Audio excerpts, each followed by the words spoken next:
A couple of early traffic issues. We have a disabled vehicle that's blocking the shoulder. This is I-440 westbound at exit 6, and also an injury crash reported Old Hickory Boulevard just east of, Old Hickory Boulevard eastbound, just after Maya Drive in the Madison area. I'm Jay Harper.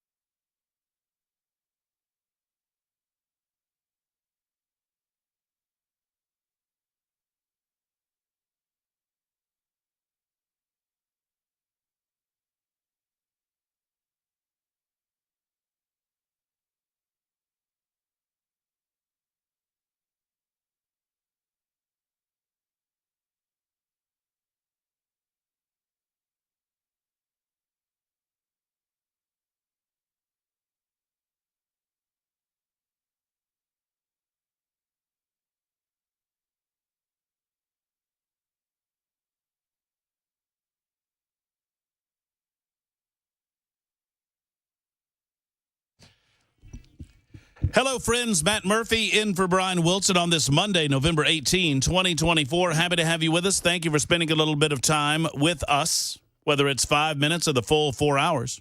Hold on, I've got to put my microphone koozie on. Pardon me, I forgot it. A little germaphobe in here. Hey, Weber. If you put your hands all over it, so what difference does it make? No, they're my hands. These are my hands. These are my hands. These are not the grubby little paws of Dan Mandis on Nashville's Morning News. But you put your hands on the microphone before you put the microphone koozie on it. If we continue this conversation, you're going to prove me wrong, and that's going to make me very grumpy and more germophobic than I already am. So I'll just acquiesce to your superior knowledge about germs and bacteria.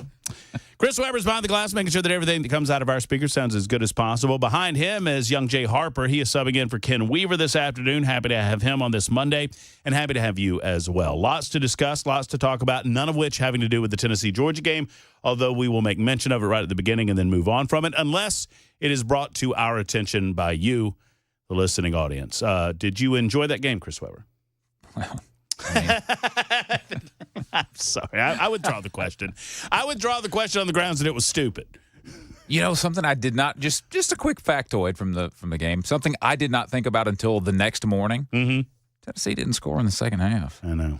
Not a single point. I know. Not to rub it in or anything. It was just an observation. No, they did not. That was my standard response to. And I promise you, if you're just tuning in, we're not going to spend another 30 seconds on this because I know you don't come here to listen to sports anyway, and you sure as hell don't come here to listen to talk about the Volunteers losing. But that said, I was at the game, so I did not get to see the numerous replays on these controversial calls that were made during the course of the game. Mm-hmm. But a lot of my Tennessee Volunteer buddies were telling me that the refs stacked the game. It was home cooking, that Kirby worked the refs, and all of these things. And my standard response has been to say, well, I did not realize that the refs prevented Tennessee from scoring a single point in the second half, but oh well, I guess so. No, congratulations to the University of Georgia and good effort to the Tennessee Volunteers. I mean, Tennessee had a lot of home games going in their favor earlier in the season. They had to come to the unfriendly confines of Sanford Stadium, and it was nice. Not for them, it wasn't. No, it was nice for Sanford Stadium and for us. Yeah, very nice. Quite sweet. I got to meet Uga. Yeah, that's very good. Excited about meeting Uga. Is he a good dog? He is a good dog. They call him a damn good dog. That's right. I'm quoting him. Don't get mad at me, but that's what they call him. No, he is an absolute rock star. So we managed to. I don't know how this happened. I find myself, I feel like Forrest Gump sometimes. I just find myself in this situation, and I have no idea how I got there, and I don't belong. But I found myself on the sidelines before the game started, and everybody's warming up, and the Tennessee Volunteers are out there. And by the way, I don't know if you guys can tell. If you've not been to a football game recently, and the football games that I go to, I'm up in the upper deck, so you really can't see. These human beings are huge. I'm talking about huge. Like, all of them are 6'4", and that's just where it starts. Yeah. It is. These are large human beings and banging into one another at high speed. But we're watching the warm-ups, and there's a commotion over in one corner of the end zone, and that commotion is Uga, because Uga has taken the field in his fetching black jersey. Yeah. And he comes over, and all of the media scrum. I've got this photo. I'll put this photo up on X. All of the media scrum. It was like Uga was a little Uga press conference. To get his take on how things were going to go. Right. Yeah. He's standing in front of his How you feeling, doghouse. Uga? I feel pretty good about the game. I like that we got a blackout going on. He's just talking to the assembled masses in the press. But each time there was a television timeout during the first quarter of the game, if Uga was out, people would line up. Those lucky enough to have credentials to be on the sidelines, people were lining up, and they would just kneel down like I did. They would kneel down and get their photo taken with Uga and then move on. And there's just a laundry list of celebs and other individuals that are good enough to be on there. I mean, I don't know. It was fascinating to watch. It was fascinating to watch and I was more interested in talking to the handler, who it's a particular family that have done this line of bulldogs for years and years and years and years. Seiler family out of Savannah. Right. Yeah. I think, yeah, sure. And I know this particular gentleman, I think his name is Steve. I might be wrong. He told me his name the other night. He's been handling Uga or the dogs on the sidelines for 40 years. For 40 years. Wow. And I was like, I was jealous right at the beginning. I told him this later on. I said, I was jealous right at the beginning when I saw you come out, because I've seen you so many times on the sidelines. And I was jealous of how many incredible games you've gotten to watch. And he kind of smiled and said, I don't get to watch much of the football games. He said, I have to go back and watch afterwards. He said, I'm watching this dog. Yeah. Which makes sense now. Mm-hmm.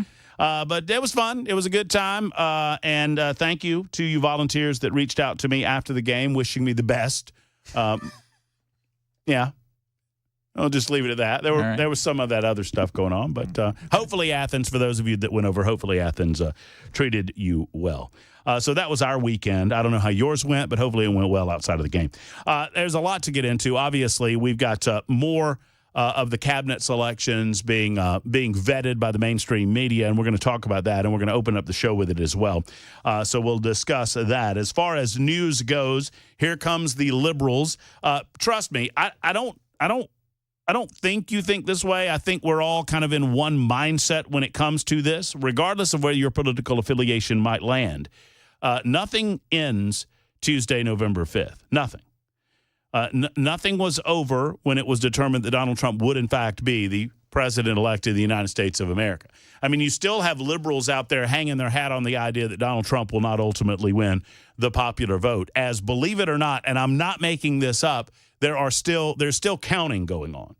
Believe it or not, even in some of those areas that have already been decided, there's still counting going on, mostly in blue states like California, Arizona, which is quasi-blue, and some other locations. There's also counting going on that is specifically, in my opinion, designed to steal the election.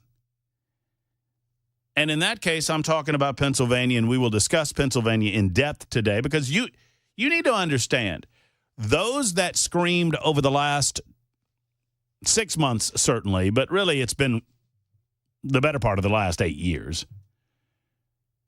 especially since January 6th, those that screamed the loudest about democracy and threats to democracy and protecting democracy and shielding democracy and this being the last democratically held election, if you hear someone screaming and yelling about democracy, be fairly sure that had they their ability, almost universally, if they had the ability, they would destroy democracy and create an authoritarian dictatorship in the United States of America. And I mean Democrats. I don't think Democrats care about democracy. They care about winning. They shield themselves from any criticism by screaming democracy. They shield themselves from critique by claiming that all they want is one person, one vote. They claim that they believe in election integrity until such time as the integrity of the elections are questioned. And then they look at you as if you just ate an antelope and demand that you allow every vote to count. Because when it comes time for them to say every vote should count, I promise you, they don't care about election integrity anymore. And this is happening in real time in Pennsylvania, in Bucks County. And beyond, but primarily in Bucks County, where they are trying to get Bob Casey reseated as a United States Senator despite the fact that he lost his race to David McCormick.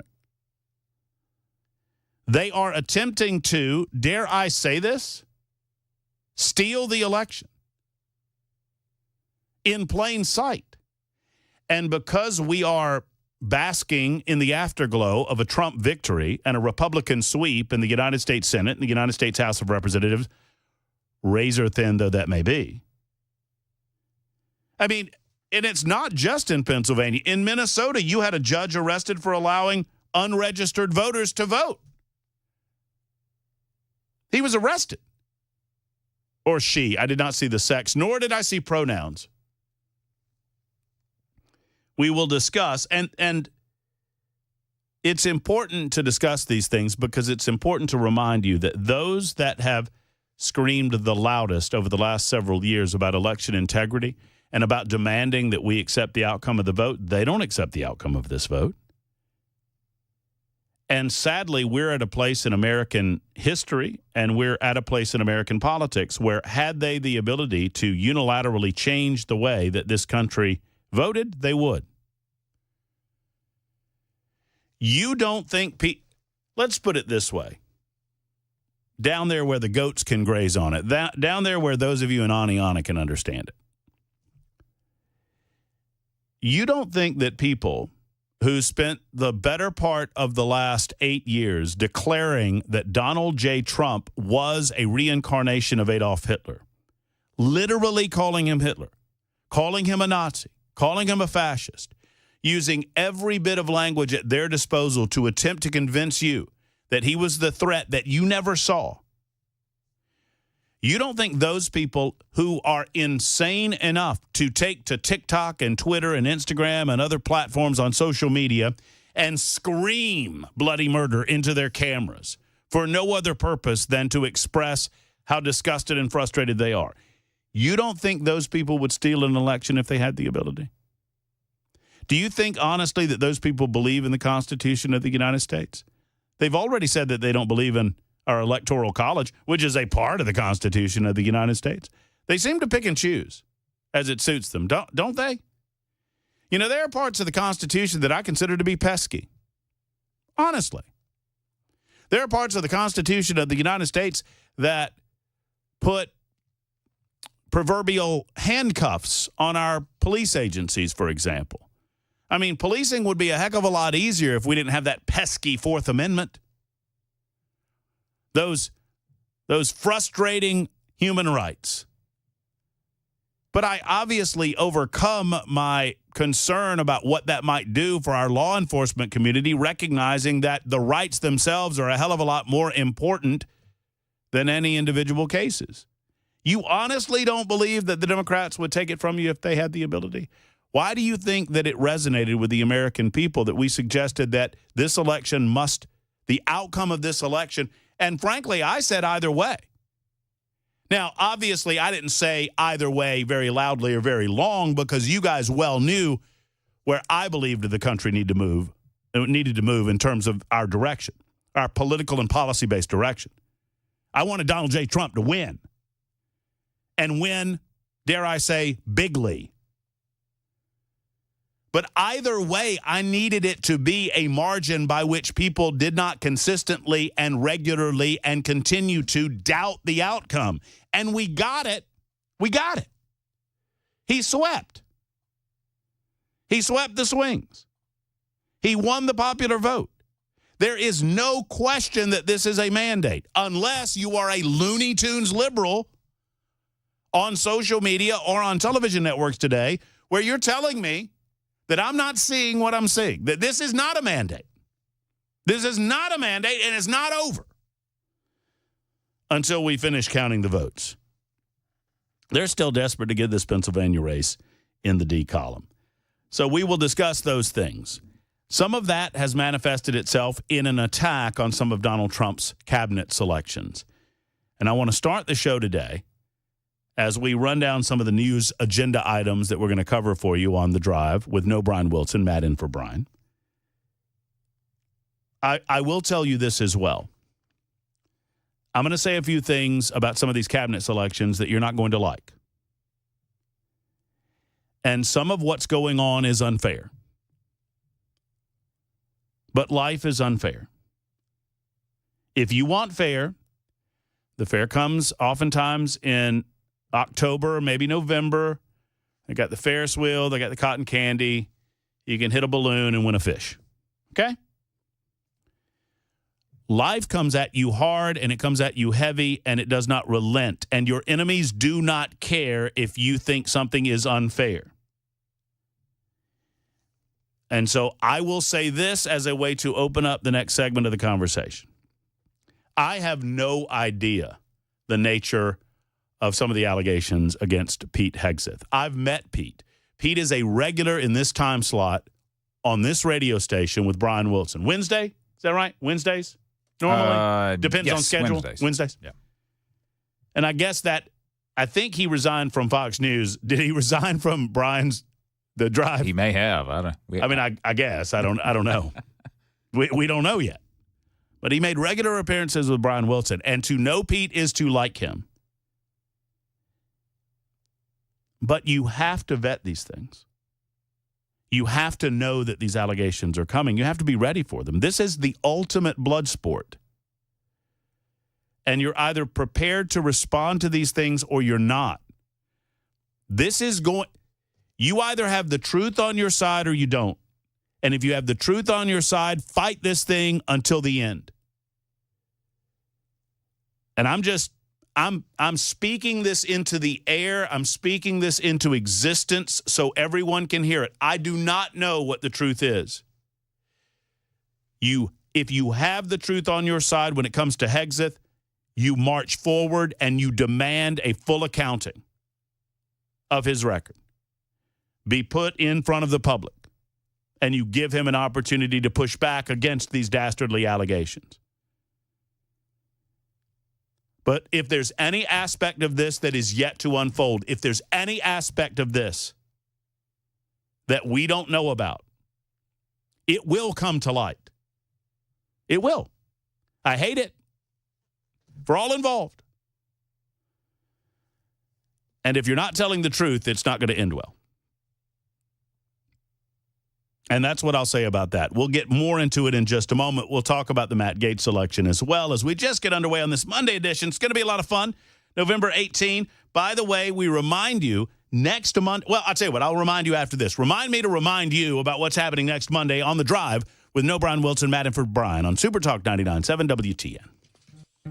Hey, what's up, guys? It's Matt Murphy in the middle of downtown Franklin, Tennessee. We've talked so much about Savory Spice. I thought, why not show you the place? So let's go on in and see what's popping at Savory Spice. As I've always said, you will smell the spices even before you walk in. I can smell them right here in the doorway. Come on in, and let's introduce you to the one and only Holly, who is the owner and proprietor of Savory Spice. Say hey, Holly. Hello, everyone. Now, enough about Holly. Let's talk about spicy and easy products like the incredible taco soup, which, as I said, you put this in a crock pot, you put all the ingredients that it tells you to buy right there, you put the spices in, and it's so easy. So if you don't know what you're doing around the kitchen, it's a perfect way to find your way around the kitchen, as is the Mediterranean dill risotto. Now, for the holidays, pumpkin pie spice. What doesn't it have, Holly? Pumpkin. Doesn't have any pumpkin in it. That's a fun fact for all of you kids out there. Now, if you stop by Savory Spice, either in the Franklin location or at L&L Market, you can get yourself a sample of the dill dip, which is my absolute favorite. Just tell them Matt Murphy sent you to Savory Spice with purchase now. So come by Franklin or L&L Market in Nashville and come see Holly and the entire crew at Savory Spice.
The White House asking for billions to prop up disaster relief funding. And Boeing sharpening its axe. And a Nashville real estate mogul and former mayoral candidate has died. We'll have those stories at 3:30 on Super Talk 99.7 WTN. Thank you much, Mr. Jay Harper. 27 minutes after the hour of 3 o'clock. Super Talk 99.7 WTN. Matt Murphy in the chair for Brian Wilson. Brian will be here tomorrow and Wednesday and Thursday. I mentioned we have a big event coming up next week. Dan Mandis beat me to the punch during the promo there. Next Monday is our Nashville Rescue Mission event, which is happening down at the Nashville Rescue Mission, as it does this time every year. I think it's almost exclusively on the Monday before Thanksgiving. Is that? It has been since I've been here. Yep. I believe that's the case. Mm-hmm. And so Brian will be here. You know, Brian's taking these Mondays and Fridays off until the end of the year when his retirement officially is on December 24th. But he'll be here this coming Monday in his normal spot. I'll be in my normal spot between noon and 3, and all of us will be raising money for a wonderful organization like the Nashville Rescue Mission. We invite you to be a part of that. It is a different kind of day on Super Talk 99.7 WTN. It's one that we look forward to very much. I had the chance to, man, I'll tell you, in my old age, I'm getting more and more, as much of a hard A as I can be about some things, I'm getting more and more, I get verklempt. Is that the right word? Yeah. Verklempt. Like a little choked up? Yeah, I get, and so, and particularly when you're talking about stories of redemption and people being able to overcome obstacles put in their lives. And I had a chance, and you'll hear some of these conversations next Monday. I had a chance to go down to the new women's shelter, the women's campus at Nashville Rescue Mission. And I'm sad to report to you that campus has not been open a year, and they are already over capacity. As a matter of fact, one of the directors of the women's campus told me that it took 4 months for them to officially be over capacity, and they've been over capacity every day since. It is a sad reality that so many Nashvillians and you know, people that come here find themselves in a way where they are in desperate need of assistance. And a lot of times these women have family members with them. They have young ones with them. And they do their best not to separate those individuals. But I got a chance to talk to 3 graduates, if you will, of the program. And almost invariably, those that go through Nashville Rescue Mission and their program that they offer to get you back into life, to reintegrate you into life, they almost invariably volunteer on the back end, which goes to show what an impact these events have on their lives. And I talked to one young lady. I need to remember her name before I go any further. Hold on. I've got it right here. Because I talked to this young lady, and she told me that she went through the program. She grew up in a fairly affluent family. Her parents eventually, I think one of her parents died of a drug overdose. But she grew up in a drug-based lifestyle. And that her name was Colleen. That Colleen... that she went through the program, graduated the program, and got into a car that her boyfriend owned, leaving Nashville Rescue Mission. This is years ago. And she said, I was smoking crack in the parking lot of the Nashville Rescue Mission. And she goes on to tell the backside of that story and how that led to overdoses and near death, and how the rescue mission brought her back in and gave her an opportunity to truly open her heart to the concepts that they were talking about. It was just a very powerful story. You'll hear all of those stories and much, much more next Monday, and we invite you to be a part of that event. Okay, I'm out of time. I'm over time, as a matter of fact. Jay Harper's got some news, and we'll delve into the case of Pete Hegseth coming up in just a moment. I'm curious your thoughts. 615-737-9986.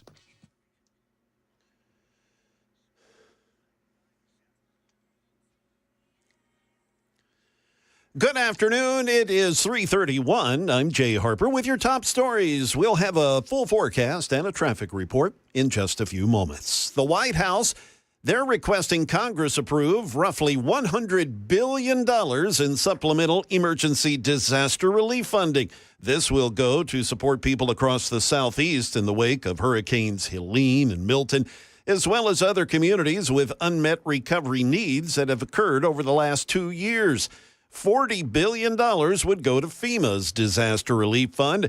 ABC's White House correspondent Karen Travers, she has the latest on House Speaker Mike Johnson's reaction. House Speaker Mike Johnson said Monday he's evaluating the request from the White House for $100 billion in disaster relief. But the Louisiana Republican expressed support for hurricane victims, pledging to deliver aid. Johnson said coming from a hurricane state, he knows how important it is to get recovery aid to those who need it. But he said there is a, quote, deliberate process that lawmakers will go through, and they'll start that in earnest. Boeing, they're beginning to make notifications in its plan to lay off 17,000 employees. Here's Alex Stone. Boeing has notified the government, as mandated by law, before a mass layoff, it will begin its reduction in workforce by laying off nearly 2,200 employees in Washington state and 50 more in Oregon. It's part of the first round of layoffs for Boeing. Most employees impacted in this round are being notified this week and will leave the company in January. It comes as Boeing is trying to rebound from massive losses in recent years. Back here in Music City, a Nashville mogul and former mayoral candidate Bill Freeman has died at age 73, and according to officials, he passed by suicide. Freeman's son, who is a state representative from Nashville, confirmed the passing. An active shooting scene actually took place at the man's home on Hillsborough Pike yesterday. Freeman, who co-owned company Freeman Webb with his former business partner, the late Jimmy Webb, he stepped down as CEO back in 2023. Mr. Freeman suffered multiple strokes over the last few years, and it is said he never fully recovered. That is the latest news. Traffic and weather are next. I'm Jay Harper, WTN News.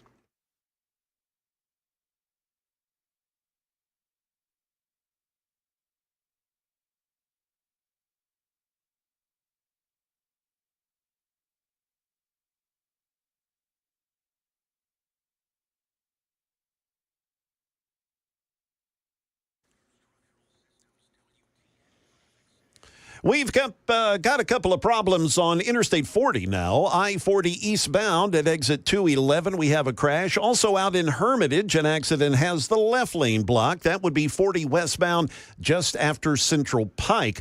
Also on the west end part of town, West End Avenue at Bowling Avenue, we have a crash. And finally in East Nashville, Dickerson Pike just south of Douglas Avenue, an accident reported there. I'm Jay Harper with traffic every 10 minutes, every afternoon on Super Talk 99.7 WTN.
It is Super Talk 99.7 WTN and The Drive.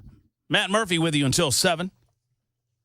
So here's the deal, friends. When I'm on the microphone, much to the chagrin of Chris Webber, but it should be to your delight, the phone lines are always open, always available. All you have to do is call us up, 615-737-9986. I promise that I will minimize the waiting. I absolutely adore having a conversation with all of you at any point during the proceedings today. If you want to call up and offer us your opinion, hopefully about the topic at hand. Although if you want to talk about the Tennessee-Georgia game, we can do that too. 615-737-9986. Also, ample opportunity for you to join us on the Super Text line. Absolutely love this feature of the show. Super Text line is up and running, 615-737-9986. Exact same number. It is episode 696 of my visits with you on Super Talk, either in the middays or in the afternoon time. And it is also Locks for Trump Day 261. If you don't follow me on social media, I was getting this weekend a little tired of the hair. And Weber, you probably know what I'm talking about from your days post-COVID, growing it out. Yeah. Where there was some. Is that how you eventually cut it back? Because you held it short before COVID, right? You were short before COVID. Yeah, I mean, I've had long hair at various times in my life, but I hadn't had it in several years before that. I ended up getting rid of mine just because it kind of got to where it was looking a little too thin to be that long. My hair's not as thick as it used to be. You don't have that problem. You have very thick locks. I do. I was not blessed with a lot, but if you consider thick locks to be a blessing, then here they are. I find I need to thin this out because this is just unmanageable and ridiculous. And I would just go ahead and put it up in a ponytail, but right now the sides are of a certain length. I end up looking like. Have you ever seen The Patriot with Mel Gibson? Yeah. Mm-hmm. Mm. So imagine Mel Gibson's fat younger brother that has the same hairstyle as him. That's me. Okay, I'm ready to go. Let's go, muskets. Liberty or death. Anyway, I don't know what to do with it. So I posted up on the X machine a question regarding what I should do with this. I pinned it up to the top. So if you want to go participate in the survey, there's only been 170 votes. I'm a little disappointed in that. I said, okay, P1s, which is a radio term. People probably don't know what that means. Yeah, you may want to clarify that. P1s means your loyal listening audience that comes to you every day for news and information and entertainment. I need advice on what to do with the locks for Trump. It's day 260. I actually got that wrong. It's day 261. Haters welcome to vote. Oh, no, it was yesterday when I posted this, so I was right. Haters welcome to vote too. I know y'all are jealous. Do I? A, cut it. You look trashy. B, trim it up. C, keep it to hide your face. Or D, get off my lawn. And you should know that every poll I've ever done on Twitter, option D is always get off my lawn because I think that's funny. Now, what if it wins, though? Well, I mean, it's close to winning. Right now, trim it up is at 34.1%. Get off my lawn is at 33.5%.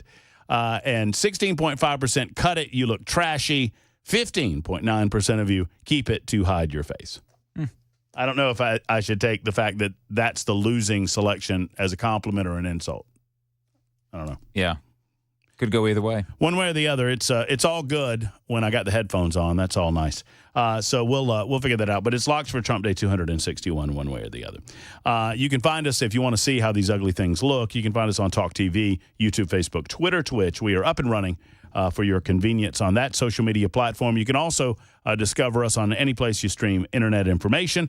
And then, of course, we're on 99.7 FM. So before I get to the nastiness of the accusations against Pete Hegseth, accusations that I have an extremely difficult time believing, but at the same time, I don't know. I've met Pete, as I said at the beginning of the hour, to know him is to like him, but I don't know.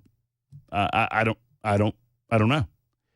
I know that it is important, if not for national security, which I don't believe that Pete Hegseth would be a danger to national security.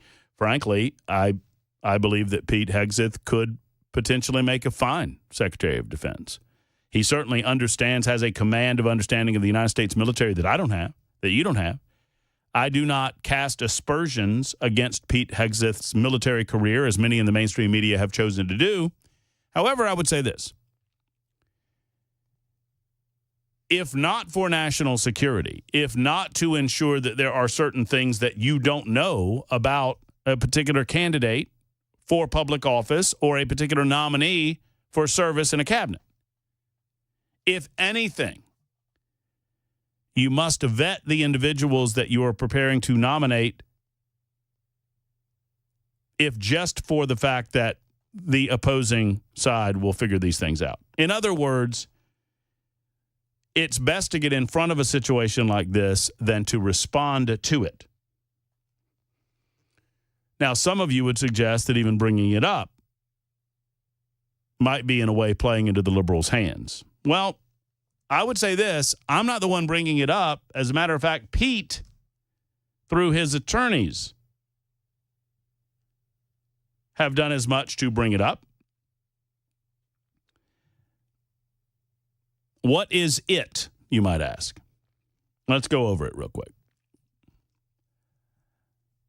According to Pete Hegseth and a statement offered by his attorney, Pete Hegseth engaged in a consensual relationship.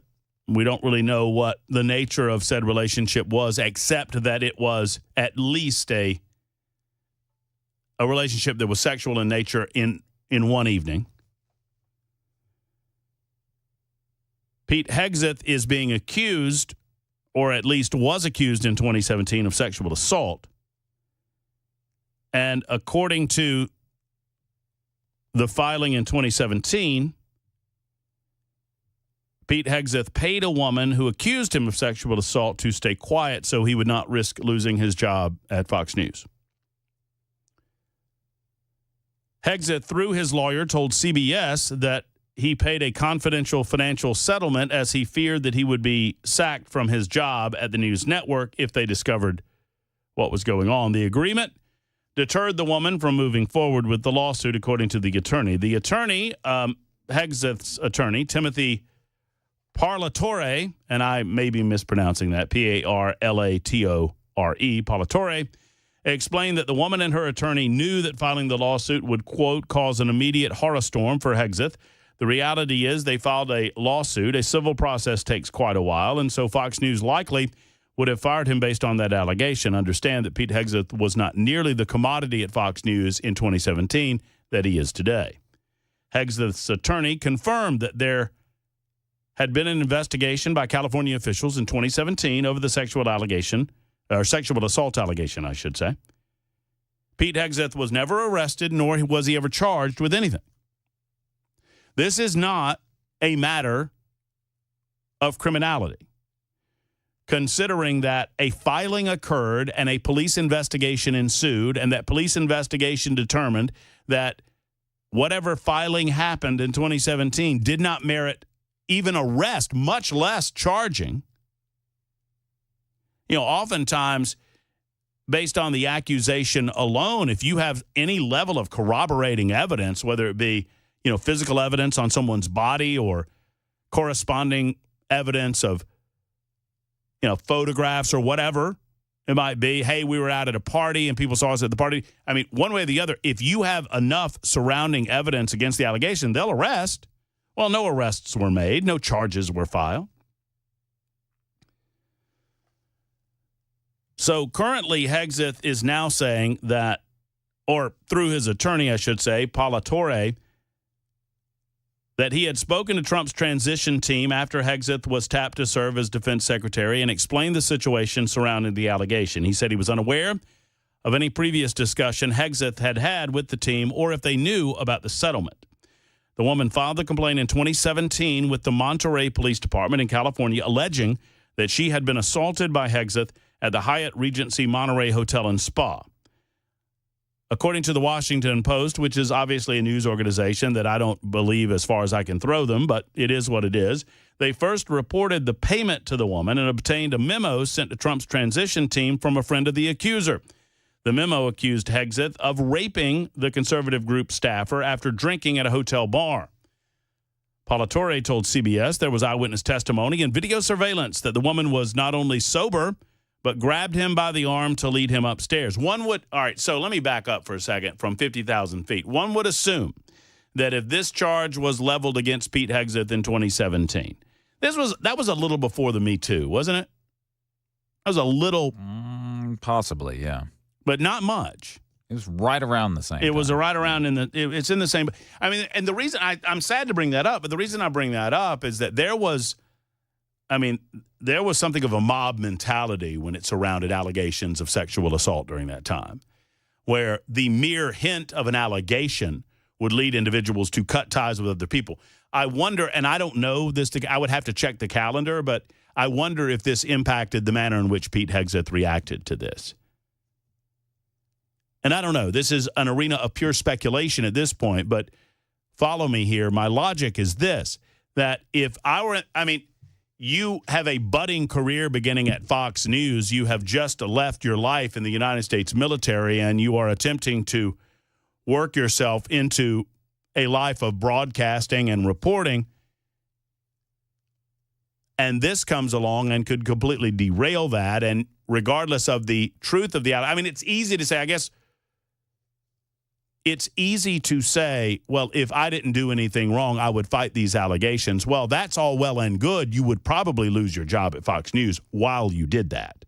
So I understand why some who hate Pete Hegseth, hate the political right, hate the fact that Donald Trump won the election, would try to use this to point fingers and say it's the mere suggestion or the mere allegation that should be the serious topic of discussion, not the legitimacy.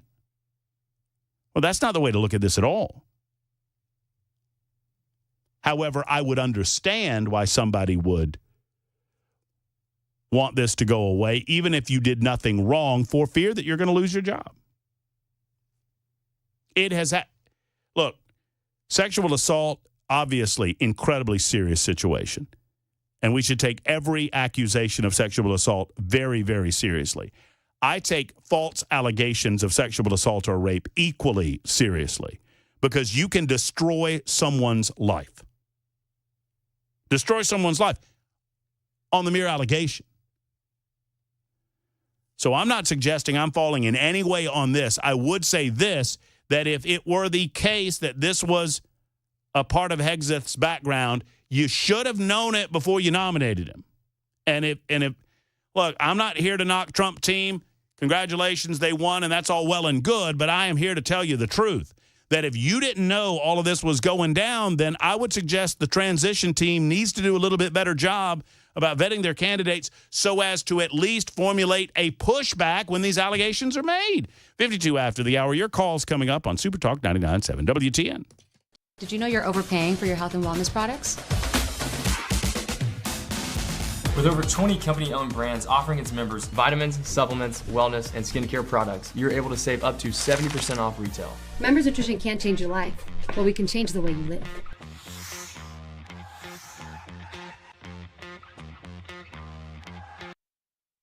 The guaranteed offer is the easiest way to sell your home.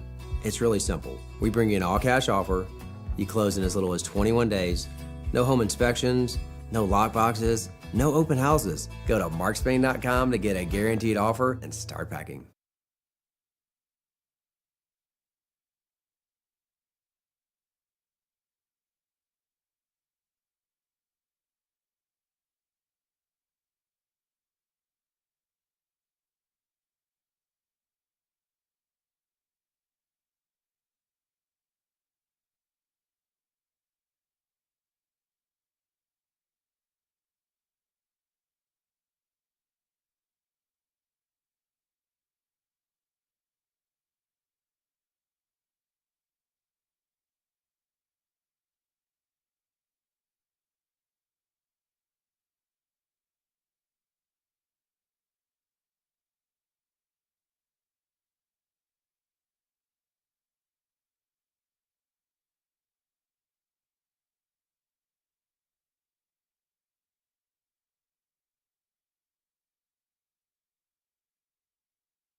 The guaranteed offer is the easiest way to sell your home. It's really simple. We bring you an all-cash offer. You close in as little as 21 days. No home inspections, no lockboxes, no open houses. Go to markspain.com to get a guaranteed offer and start packing.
I'm Brian Wilson with a look at the markets. So the Dow Jones Industrials down 55 points today, S&P up 22, the Nasdaq up 111. So mixed boards.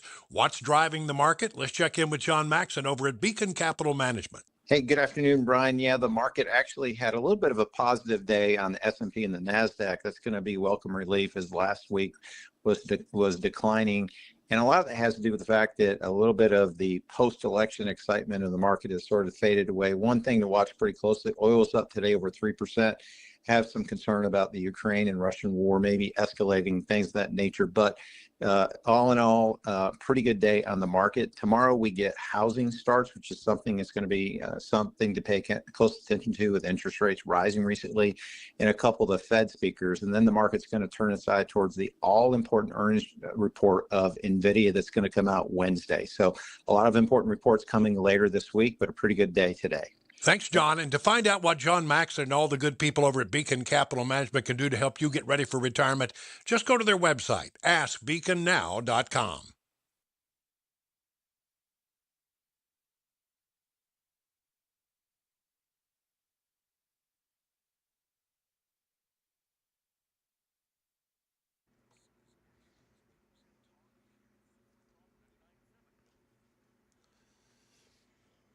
Good afternoon. It is 4:01, and I'm Jay Harper with your top stories. A complete forecast and a traffic report are upcoming. President-elect Donald Trump, in a social media post, says he'll make good on campaign promises to crack down on undocumented immigrants. ABC's Selena Wang, she's in West Palm Beach, Florida. Well, Donald Trump, he is doubling down on his vow for mass deportations, and today, for the first time as president-elect, saying that he is prepared to declare a national emergency and use the military to carry out these mass deportations. Now, Donald Trump, he has appointed immigration hardliners into key positions in his next administration, including Stephen Miller and border czar Tom Homan. The president, now following his visit to the Amazon jungle on Sunday, is now turning his attention to the G20 summit in Brazil. ABC's Alex Prochet, he is in Rio, and he reports that President Biden met with Mexico's President Claudia Sheinbaum for the very first time today. This is historic because she is the first woman president in Mexico's history. The president really kind of laying the groundwork for continued cooperation between the two nations, specifically whenever it comes to migration and then also transnational crime and then other economic issues. The National Highway Traffic Safety Administration has now opened two separate investigations into possible issues with Ford vehicles. Here's Brian Clark. Federal regulators announced two separate investigations into Ford. One deals with seatbelts that rapidly tighten without a crash or an impact in over 112,000 Ford Expeditions. NHTSA is also investigating alleged complaints of electrical problems in nearly 500,000 Bronco Sports and Mavericks. Ford tells ABC it's working with NHTSA to support its investigation. And finally, a Tennessee lawmaker proposing legislation that would provide free school breakfast and lunch to Tennessee students. Representative John Ray Clemens, he's a Democrat from right here in Nashville. He has sponsored that bill. And under the bill, the state would reimburse each local education agency for the cost of providing a free breakfast and lunch to each student after all federal funds available through the National School Lunch Program have been exhausted. If passed, the bill would go into effect July 1 of next year and then be applied to the 25-26 school year and every year after that. That is the latest news. Traffic and weather are next. I'm Jay Harper, WTN News.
Picking up a crash now, 40 westbound right at 46th Avenue. Also, an accident has the left lane blocked out near the Hermitage. This is 40 westbound, just after Central Pike. Also, Rosa Parks Boulevard near James Robertson Parkway. A crash there has things snarled up downtown. And in the West End area, West End Avenue at Bowling Avenue, an accident reported there. I'm Jay Harper with traffic every 10 minutes, every afternoon on Super Talk 99.7 WTN.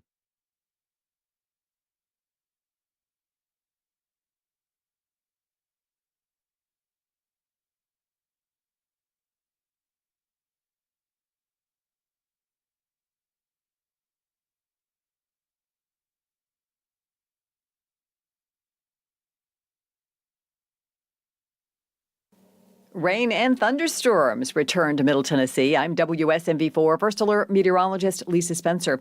Tonight, we've got increasing clouds, the winds picking up with our low in the low 60s. And for tomorrow, it's going to be a sloppy morning commute with rain, a few thunderstorms, and windy conditions. Some clearing in the afternoon with a high in the low 70s, and cooler on Wednesday with a high in the upper 50s.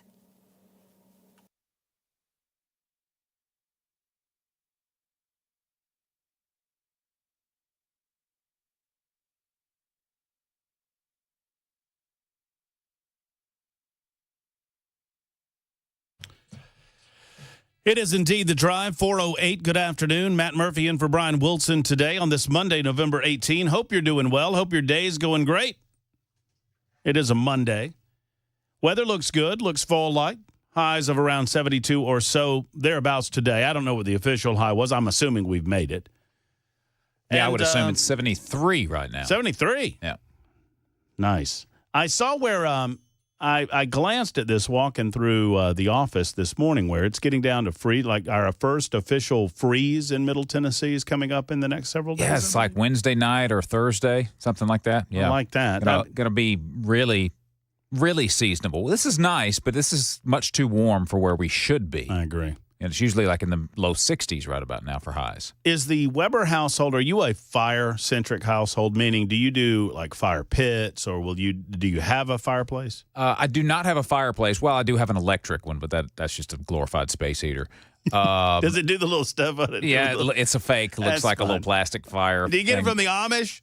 No. We had one from the Amish. Yeah, that would have been a lot better than this one. This is like one of those real cheapo ones. It's like, I don't, it was a gift. Someone gave it to us. But, it's fun. But we don't have an actual fireplace in the house. I kind of wish we did it with the winters that we've had in Tennessee so far, because it's sometimes where it gets quite cold. It's nice. It's a nice to have if you don't have to have it. Yeah. In my previous home, we did have a wood fireplace, and we used it all the time. When I grew up back in Thompson, Georgia, THOMSON, Thompson, during the brief time that I lived with a stepfather and my mother after her brain surgery. Anyway, he had a wood stove or a wood heater inside of his house, where, I mean, you box it in and he would have the big stack of wood over there. Yeah. And there's just something about that smell and that I'm just so good. Not an open fireplace, but one of those enclosed wood heaters, which you only touched it once if you were a kid. Yeah.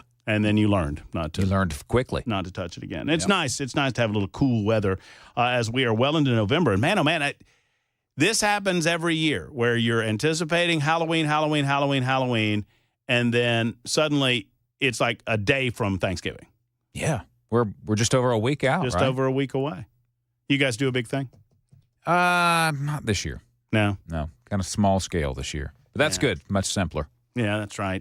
And I'm big into celebrating the Thanksgiving holiday, by the way, guys. I don't know where you all fall on it. Maybe one of these days on our visits together, either in the midday or in the afternoons, we can dissect it, break it down, and get your telephone calls on this. Today's not that day, too much in the news. But a buddy of mine has the Santa Claus lying prone on the ground with his bag of goodies blow up, with the turkey sitting on top of him, and it says, "Wait your turn, fat man." Yeah. Wait your turn, fat man. What up with all these Christmas decorations? It gets earlier every year. It's just, I mean, I don't mean to be that old guy on the front porch, but come on, man. I mean, is Thanksgiving not good enough for everybody? Not to mention, who wants to look at that stuff for 2 months? Well, because you destroy the special nature of it. Yeah, it's like, all right, I've seen this every day for the last month and a half. And I want to social media pop these people, and I say that in love if you're one of these people, that go what? I love the Christmas music. I could listen to it the whole year. Really? Could you? I already got a good dose of it from watching the ball game on Saturday, because the TV commercials are already throwing those Christmas jingles in. Are they really? Yep. It's the most one. And it's No, like, it's not. No, it's not. It's November. It's not the most wonderful time of the year. And they'll run until January 5th. It's an entire month. It's kind of the opposite of, I have for those who listen to me during the middays, I have a thing about people saying Friday Eve. I hate the term Friday Eve. Look, Christmas Eve is a perfectly acceptable term. You know why? Because it only comes once a year. New Year's Eve, perfectly acceptable. Whatever. All Hallows Eve, perfectly acceptable. Friday Eve is not acceptable. We already have a word for that, and it's called Thursday.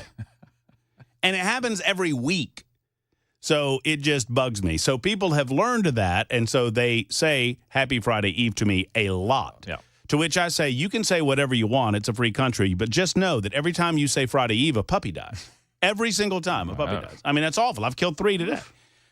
One way or the other. It's kind of the opposite of that, is that it's not going to be special anymore if you stretch it out from October to December. Yep, I agree. if people would just listen to us, the world would be a lot better place. That's what I keep telling my wife, but it doesn't do any good. Be a lot more dog fans around. Speaking of which, if you're a Tennessee Volunteer, thank you for the good game and thank you for the well wishes over here on the Super Text line. I see you over there. I'm trying to talk at a minimum regarding the game because of the outcome, and I understand my audience. I understand that you Tennessee Volunteer fans are coming here not to hear about the game, but to hear about the political ramifications of Donald Trump's victory, which is what we were discussing right before the top of the hour break. So I promised I'd get to a few of your telephone calls. We're going to do that. Let's reset here.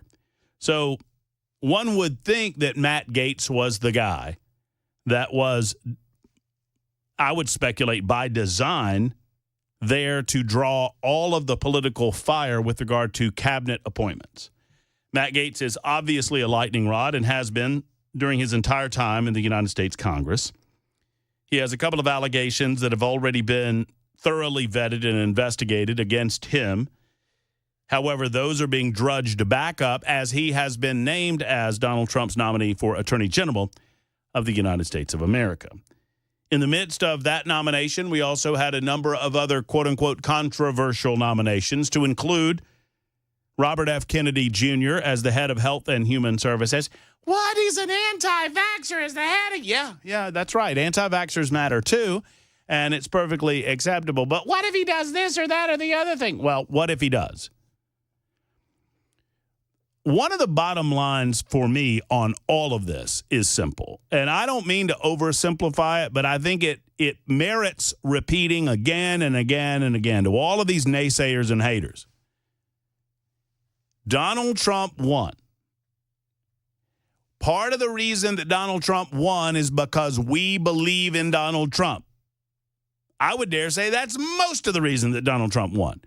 That we believe in the man and his principles and his policies and the things that he plans on doing to get America back on track and, dare I say it, make America great again. Well, isn't selecting his own cabinet a part of that? Now, the Constitution prescribes that the United States Senate will offer advice and consent, meaning they offer advice and then they consent on the selections or they don't consent. And they will manage that in their own time and in their own way. But I believed from the beginning that Gaetz, being the lightning rod he's been on Capitol Hill and being the known commodity to a certain degree that he is, that perhaps he was designed to draw fire. Now, I've never really been a fan of Matt Gaetz. I've been accused of, in some ways, being too much like Matt Gaetz to like Matt Gaetz. And maybe that's the case. I don't know. He is a bombast. I think he shoots from the hip. I think he makes the enemy of the good oftentimes. I think he doesn't see a long-range game plan for the futility of a short-term gain, because oftentimes you're never going to get that short-term gain. But, oh, boy, you have your standards at least. You're left with your standards. You get the loss, but you're left with your standards. I could go over reasons why I was never a fan of his in the House of Representatives. But all of that is water under the bridge. He's the selection. And in some ways, I feel like he's perhaps the antelope on the Serengeti, where he is designed to be caught by the pride of lions, but all of the other antelope get away as a result. But if that is the design, if that was the plan, it's not working. Because liberals are going after Pete Hegseth because of aspects of his past involving allegations of sexual misconduct. There are now at least one and as many as two. Now, several of you asked on the super text line a moment ago when we were discussing it some minutes ago.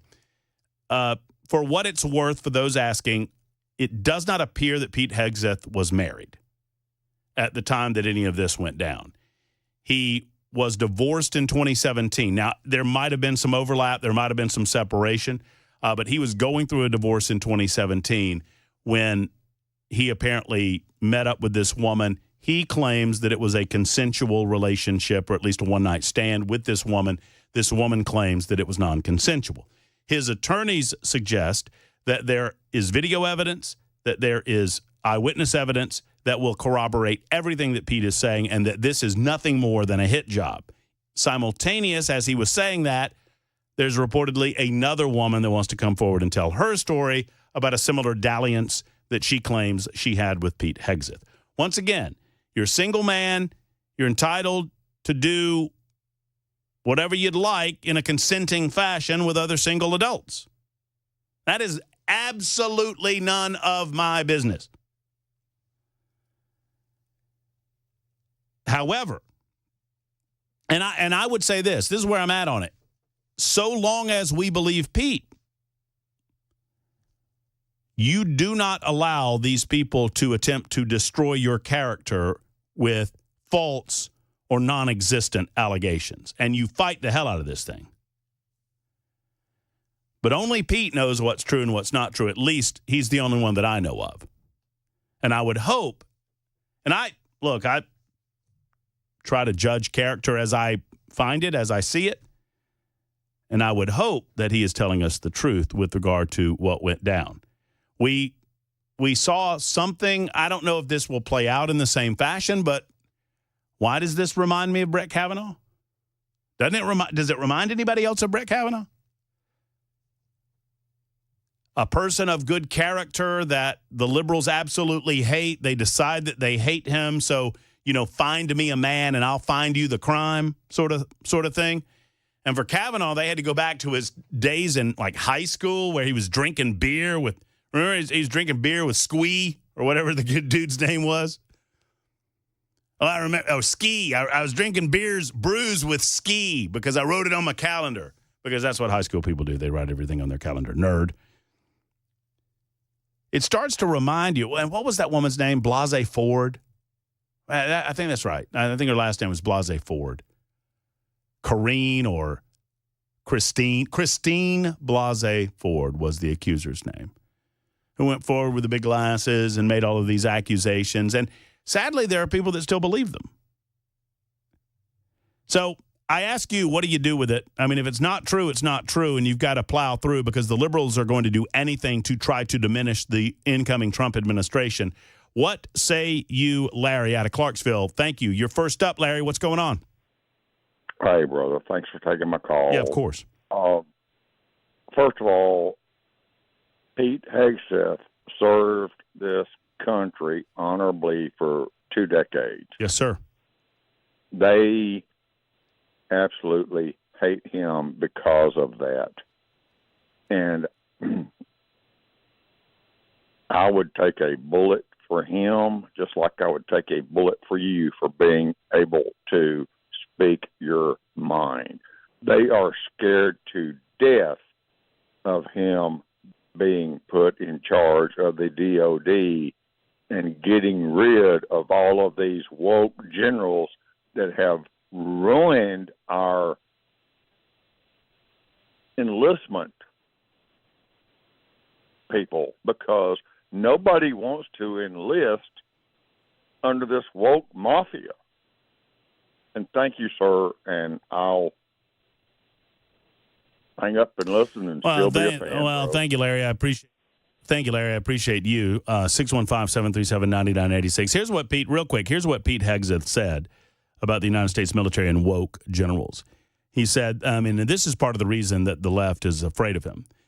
He said that he wanted to fire Charles Brown Jr., the chairman of the Joint Chiefs of Staff, that he wants to purge the military of woke generals, saying that, quote, any general that was involved, general, admiral, whatever, that was involved in any of the DEI woke bleep has got to go. I mean, this guy is not playing around. He also has indicated that he's not a fan of women in combat, which I frankly agree with. And that might be controversial for some. I don't know. You tell me. 615-737-9986. More conversation right after this. Did you know you're overpaying for your health and wellness products?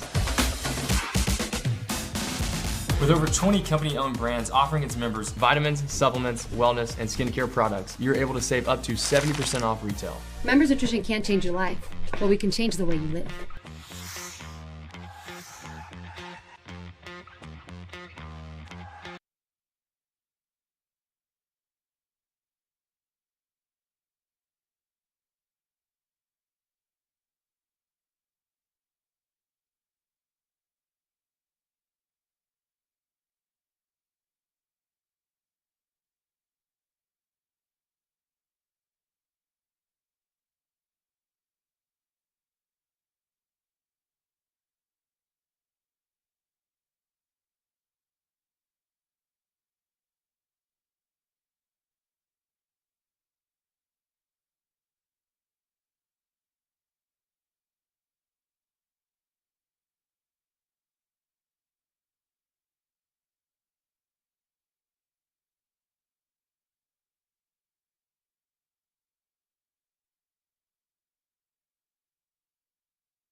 Joe Biden at his final G20 summit as president, urging support for Ukraine. And we will have today's closing money news. That's all coming up at 4:30 on Super Talk 99.7 WTN. Thank you much, Mr. Jay Harper. It is 27 after the hour of 4 o'clock, Super Talk 99.7 WTN.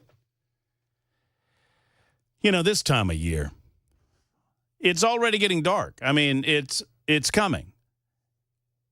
What's the worst of it, Weber? But in mid-December, what is it? December 21st, I want to say, is the shortest day of the year. Is that right? That sounds right. Yeah, about right. And what are we looking at? 4:30, some around now. I mean, it's let's say it's 4:27. It's still daylight out now. Mm-hmm. But by this time in December, it will be probably completely dark or very close. You know, every year, twice a year, for about 2 days, I really feel like we got momentum behind just keep daylight saving time every year. Right on the back end of the time change. And then people we forget about it. I don't think it's ever going to happen. I don't either. I mean, sadly, I don't either because more people there's a split between who wants what. There's some weirdos that want this time. And I really do think you people are weirdos. Yeah, that is kind of strange. Most people want the other time. Yeah, sunset today, 4:38. There you go. Yeah. So we've got 10 more minutes. Here in Nashville. 10 minutes of daylight. Enjoy that sunbathing while you can. Yeah. 10 more minutes of daylight, ladies and germs. I mean, yeah.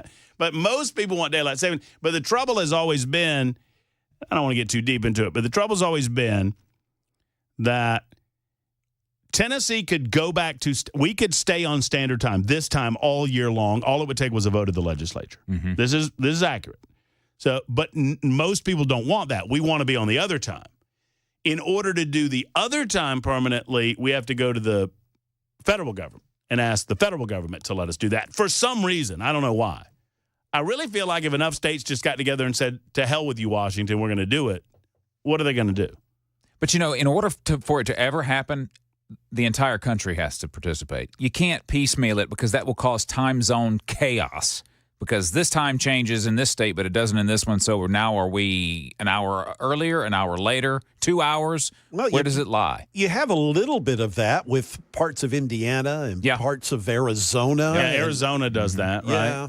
I mean, Hawaii, but Hawaii's... Yeah, that doesn't count. Hawaii doesn't really count. No offense for those of you listening to us in Hawaii. Yeah, I mean, you count when, you're at the beach. But yeah, no, Jay, you're right. I mean, there would be... I imagine it would be a little like if some did it and some didn't. My brother lives in Columbus, Georgia, and works in Phoenix City or just outside of Phoenix City, Alabama, not Arizona. Yeah. And so he has to deal with math every time he has to do anything. Mm-hmm. Because he has to figure out, okay, where am I currently? Am I in Central or Eastern? Okay, where am I going? Am I in Central or Eastern? And how much does that impact me or affect me in terms of my time to get there? It's ridiculous. Daylight saving time's where it's at. Mamas whose kids are at the bus stop ruin it every time. No offense to you mamas and kids who have, if you've got bus duty, then I'm sorry. But in order to get to daylight saving time, your kid's going to have to stand there in the dark for some of the year. It's 4:30 on Super Talk 99.7 WTN.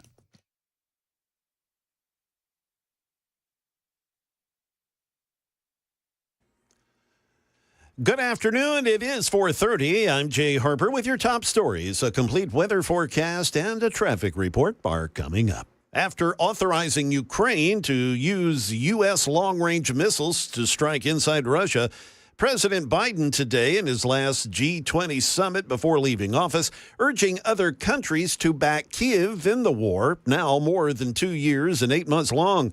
Biden also promising not to let up in Gaza during his final months as president. Here's ABC's Karen Travers. President Biden at the G20 summit in Brazil urging world leaders to do more, saying there's a global responsibility to end conflicts around the world, in Ukraine. The United States strongly supports Ukraine's sovereignty and territorial integrity.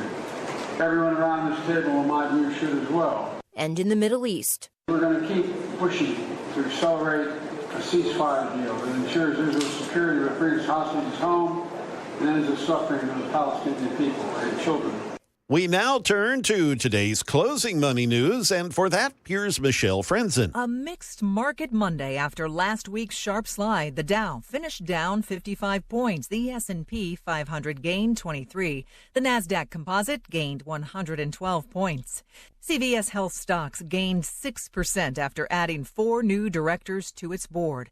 The expansion includes hedge fund owner Glenview Capital Management. Spirit Airlines said today it has filed for Chapter 11 bankruptcy protection. The airline has lost more than $2.5 billion since the pandemic travel slump and faces debt payments totaling more than $1 billion in the next 2 years. The airline said it expects to operate normally during the bankruptcy process. 2 weeks before Thanksgiving, and the nation's big food retailers are trying to lure back shoppers with deals on holiday meals. Walmart is offering turkey dinner for 8 for less than $55. Target's selling a $20 holiday feast for 4 people. That is the latest news. Traffic and weather are next. I'm Jay Harper, WTN News.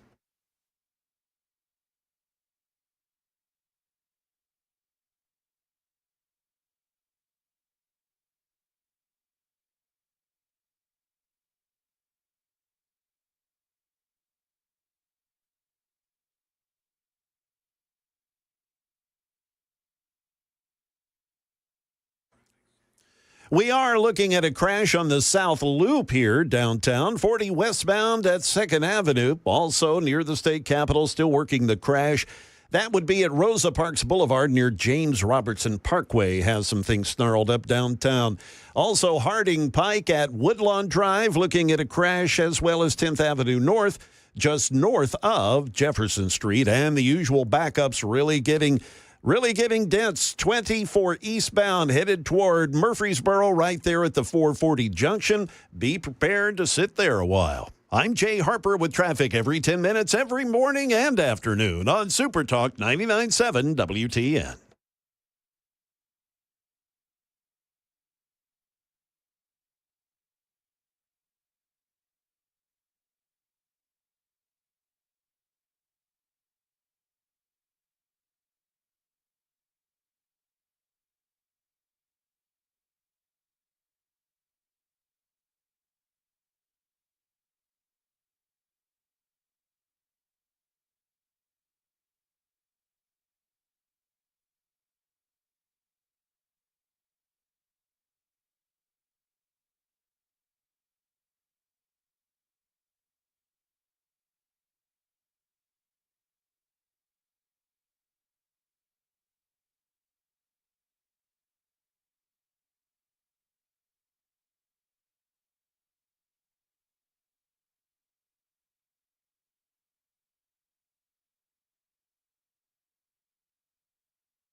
Did you know you're overpaying for your health and wellness products?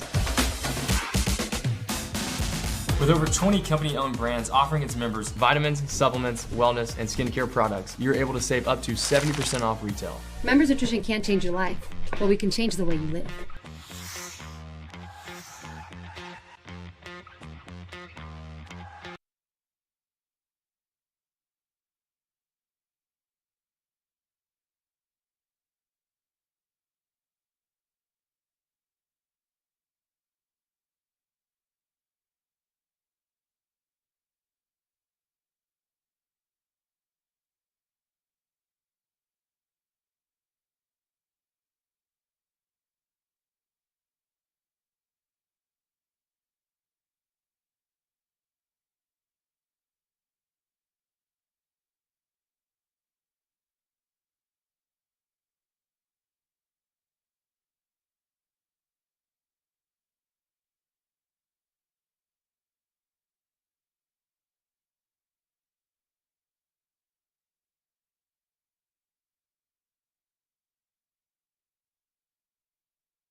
Super Talk 99.7 WTN, Matt Murphy.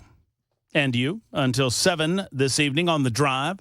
Thank you for being around whatever time you're able to give us, whether it's 5 minutes in your automobile or maybe you've got a longer commute home. We appreciate you. We'll try to make that drive home a little more comfortable, maybe give you some edumacation, as they said in public schools in Georgia. 615-737-9986. I see you guys out there. I'm trying to be nice. See, here's me trying to be nice, and this is what I get. This is a little sampling of what I get on the Super Text line. You ready? Sankey and Kirby sitting in a tree, KISSING. Then this. Uga looks like he's been chasing parked cars. Then this. The zebras Saturday night should have worn black and red instead of black and white. That's pretty good. That rhymes, too. So you're not, look, I didn't see any referees catching passes from Carson Beck Saturday night, so I don't know what to tell you. And John says, well, Matt, after several incendiary messages, I get no rise out of you. I'm disappointed, to say the least. Well, there you go, John. There you go. Let's go back to Mr. Jimmy, who is having a Are you having a birthday, Mr. Jimmy? What's your birthday? What are you doing? Well, what I'm having is a AA birthday, 41 years, sober and clean. Well, let's go have a drink to celebrate, Mr. Jimmy. What do you think? That's a joke, well, Mr. Jimmy. I don't have anything to do with alcohol. Well, I don't blame you. That's a good plan, Mr. Jimmy. That's how you got to. How old are you now? 86? Well, I'm in my 85th year. Oh, 85th. Well, I apologize for adding one on you. That's how you got to 85, Mr. Jimmy. I bet if you'd have kept drinking, you wouldn't be around anymore. What do you think? Probably not. Mm-hmm.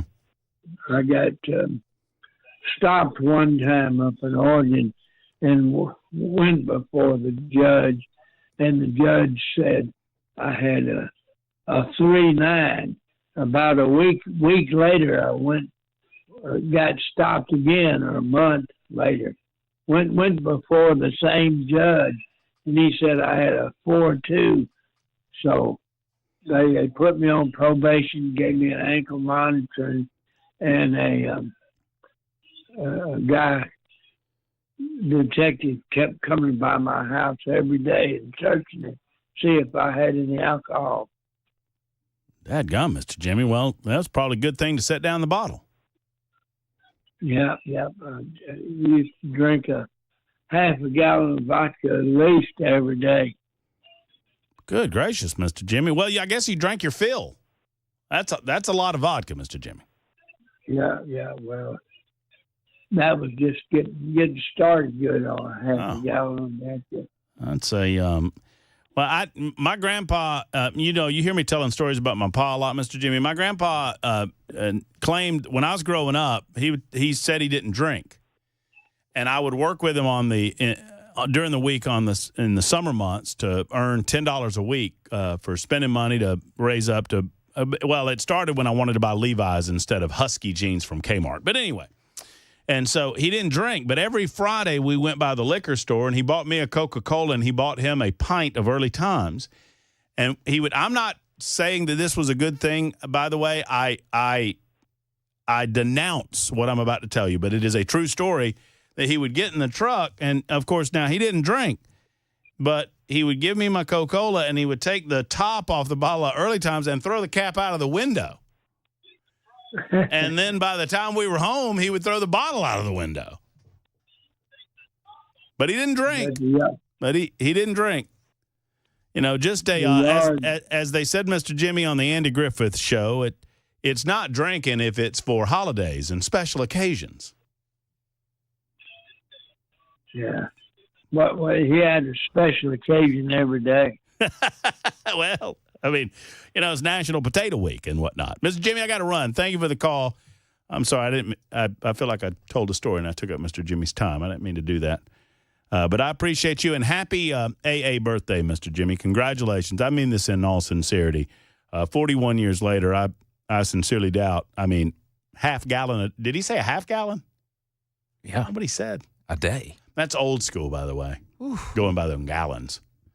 I mean, Mr. Jimmy doesn't know anything about 1.75 liters or whatnot. No, it's a half gallon of liquor. Yikes. That's a lot. Dan is next in Gallatin, and we're talking about Pete Hegseth and whether or not these are serious allegations that cause us any concern. Dan, what do you think?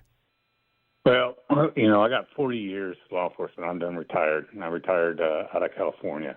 Let me tell you how, for the cops to pursue charges, they have to have what's called probable cause.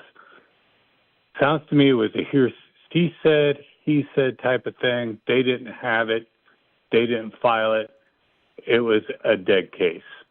So how is she going to get back at him? She's going to file a civil lawsuit. Now, being a betting man, you're going to go into a trial, 12 people, and they only need 51% to convict, right? Not really a conviction in civil court, but you know what I mean. So better to pay it off than roll your chances with 12 people you don't know, a sympathetic victim, and a hardened military guy. You're going to lose. You're going to lose every time. You're just going to lose. So I would have done the same thing, probably having known the criminal justice system and the civil system like that. And again, all they're doing is trying to discredit people. All right, they're trying to dig up whatever they can to burn him. My thing is that our side, and that's the Republican side, okay, show their cards way too soon. Okay, I know it's political rhetoric. I know you want to go out there and say, this is what I'm going to do, this is what I'm going to do. But you know what? Hold your cards, especially him, somebody that's been in as an officer, had to hold secrets. Well, here's what you do. I mean, his decision, I think it's easier to make the allegation than it is to explain the rationale. And anytime that's the case, you're starting at a deficit from a political perspective. However, I can understand, as you've illustrated, Dan, I can understand why Hegseth would have wanted this to go away through a non-disclosure. If he had, and let me just walk through it. I mean, this is a speculative nature. There's a speculative nature of this, but I'm going to walk through it anyway. Thank you, Dan. So Pete Hegseth is getting a divorce or in the process of a divorce or whatever, which I believe is right. I think my dates are accurate. He has admitted to having a consensual romantic encounter with this person. Okay. This is America. Single guy or soon-to-be single guy and gal. This is America. It's a private matter. She attempts to take advantage of him after the fact. Let's assume for a moment that he is correct. She files with the police. What do you think the police did with that? You think they just talked to Pete and went, well, it's all good? Or perhaps do you think, as his attorney has noted, that they looked at the video evidence, that they interviewed individual eyewitnesses at the scene, and they came to the conclusion that this was a consensual issue that merited no charges because the evidence did not jive with her suggestion that they claim the video evidence indicates that she was holding his hand and pulling him up to the elevator and then eventually to his room. So that's the criminal nature of this. If you're Hegseth and you're just launching your career at Fox News and this person, because, call it what you will, call it a mistake or whatever, but you had the consent. Now they're going to go public with this. Now they're going to try to hurt you from a civil perspective.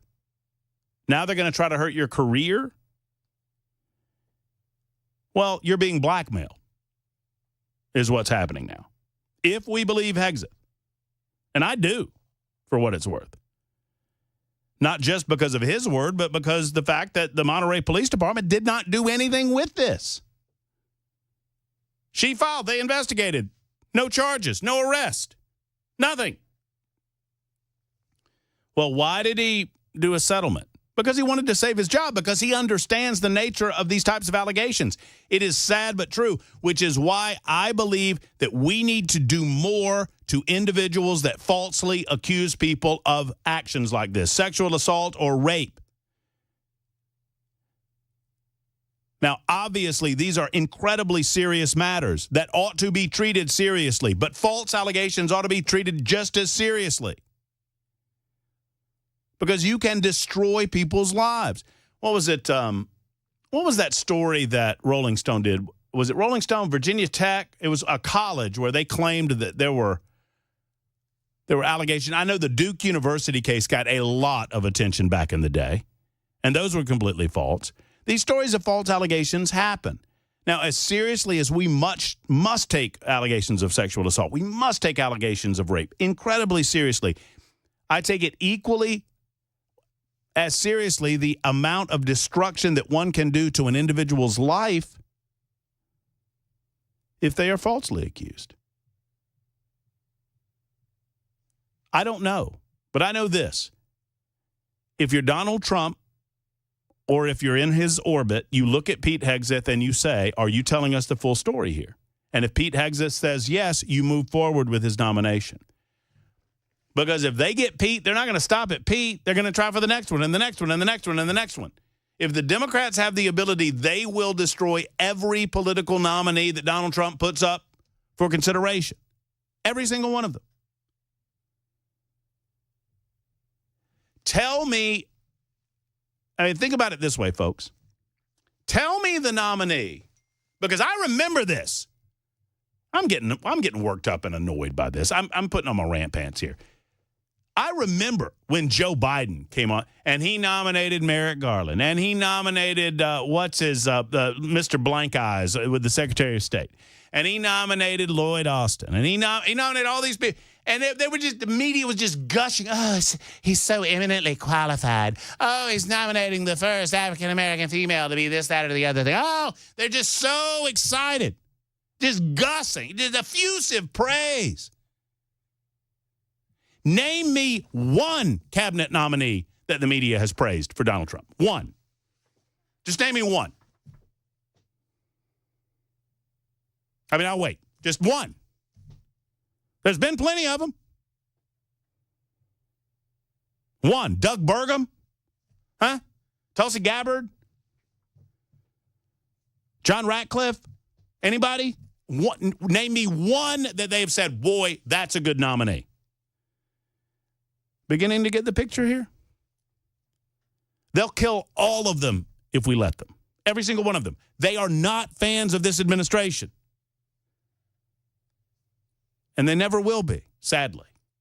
Unless they're Mika and Joe. Did you see that?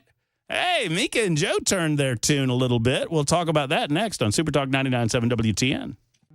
Hey, what's up, guys? It's Matt Murphy in the middle of downtown Franklin, Tennessee. We've talked so much about Savory Spice. I thought, why not show you the place? So let's go on in and see what's popping at Savory Spice. As I've always said, you will smell the spices even before you walk in. I can smell them right here in the doorway. Come on in, and let's introduce you to the one and only Holly, who is the owner and proprietor of Savory Spice. Say hey, Holly. Hello, everyone. Now, enough about Holly. Let's talk about spicy and easy products like the incredible taco soup, which, as I said, you put this in a crock pot, you put all the ingredients that it tells you to buy right there, you put the spices in, and it's so easy. So if you don't know what you're doing around the kitchen, it's a perfect way to find your way around the kitchen, as is the Mediterranean dill risotto. Now, for the holidays, pumpkin pie spice. What doesn't it have, Holly? Pumpkin. It doesn't have any pumpkin in it. That's a fun fact for all of you kids out there. Now, if you stop by Savory Spice, either in the Franklin location or at L&L Market, you can get yourself a sample of the dill dip, which is my absolute favorite. Just tell them Matt Murphy sent you to Savory Spice with purchase now. So come by Franklin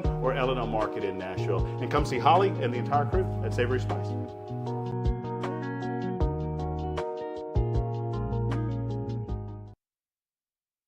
The guaranteed offer is the easiest way to sell your home. It's really simple. We bring you an all-cash offer. You close in as little as 21 days. No home inspections, no lockboxes, no open houses. Go to markspain.com to get a guaranteed offer and start packing.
The guaranteed offer is the easiest way to sell your home.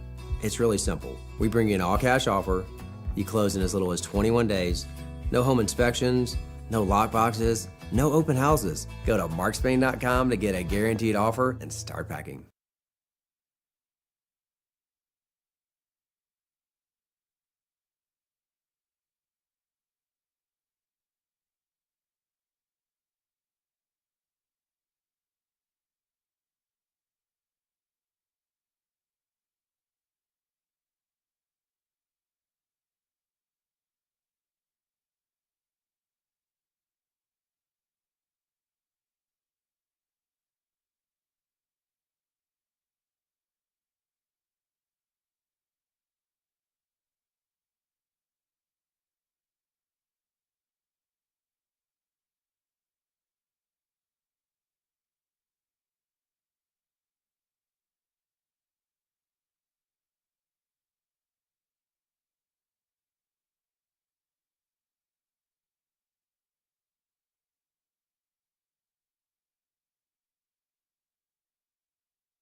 Good afternoon. It is exactly 5 p.m. I'm Jay Harper with your top stories. A complete wet forecast and a traffic report are coming up. Growing fear of mass deportations in immigrant communities. And advocacy groups say they plan to file pre-draft lawsuits on immigration that could be filed as soon as President-elect Trump takes office. ABC's Kyra Phillips, she spoke to the Arizona governor. That would be Katie Hobbs, who's a Democrat. She says she will work with the Trump administration on border security issues. However, she says she refuses to embrace policies that she claims would have a negative impact on communities in Arizona. People hiding in fear. We saw that under previous state policies here. It harms communities. It tears families apart. And that's not gonna happen on my watch. A recall of organic whole and baby carrots due to E. coli. It's grown now to 18 states and it's causing 15 hospitalizations and one person has died. Here's ABC's Alex Stone. The carrots are sold under numerous different brand names at stores across the country, ranging from Trader Joe's to Safeway, and the CDC believes previously bought bags of the carrots may be in your home. They have best if used by dates all the way to November 12th for baby carrots. The outbreak is caused by a form of E. coli that can lead to severe symptoms like stomach cramps, bloody diarrhea, and vomiting. Back here in Nashville, a Nashville man, he's receiving treatment at Vanderbilt University Medical Center after being accidentally shot by his son over the weekend. Officers responded to a residence on Rosa Parks Boulevard about 9:30 in the morning on Sunday to reports of a shooting. And then following an investigation, police believe that the victim, a 24-year-old man, was shot in the lower back by his 4-year-old son. The victim's being treated at Vandy for non-life-threatening injuries. Police reportedly did recover a semi-automatic pistol at the scene of the shooting. No other details have been released about exactly what may have taken place there. And finally, Metro Police are investigating a fatal shooting that happened at a bowling alley in Hermitage on Saturday night.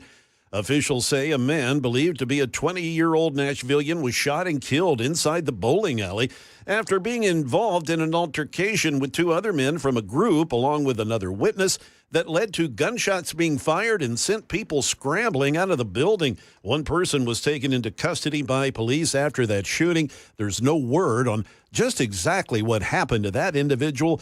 Again, this is still a developing story as police try to figure out what was going on there. That is the latest news. We've got traffic and weather next. I'm Jay Harper, WTN News.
Still dealing with the accident, 40 westbound. This is the South Loop. 40 westbound at 2nd Avenue. Out in Wilson County, we have a crash, 40 eastbound. That is near exit 254. Also, 24 eastbound in Laverne, right at exit 62. We have a crash, and things really starting to build up. 65 northbound up there by Rivergate Parkway. I'm Jay Harper with traffic every 10 minutes every afternoon on Super Talk 99.7 WTN.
And thank you so much. Just after 5 o'clock. Hope everyone's doing well, off work, heading home, whatever you might be doing. Maybe you're still at work. Maybe you're already at home. We thank you for joining us on Super Talk 99.7 WTN, and I certainly appreciate you joining the drive. My name is Matt Murphy, and for Brian Wilson here till 7 o'clock tonight. For those of you on hold waiting to offer us your thoughts about activities going on in Washington, D.C., here in the state of Tennessee and beyond, hang in there.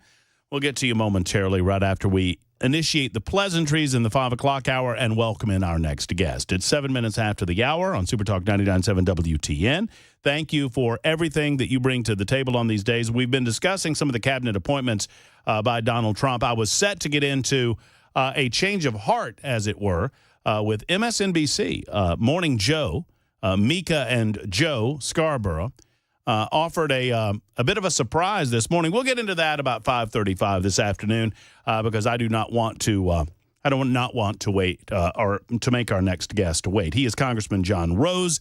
He joins us from time to time to update us on the goings-on in Washington, D.C. We've not had an opportunity to talk to Congressman Rose. I don't believe we've spoken, Congressman, since election night when it was still up for grabs. Maybe I missed one if we did talk, but if not, what about that night, election night that was 2 Tuesdays ago? How are you, Congressman?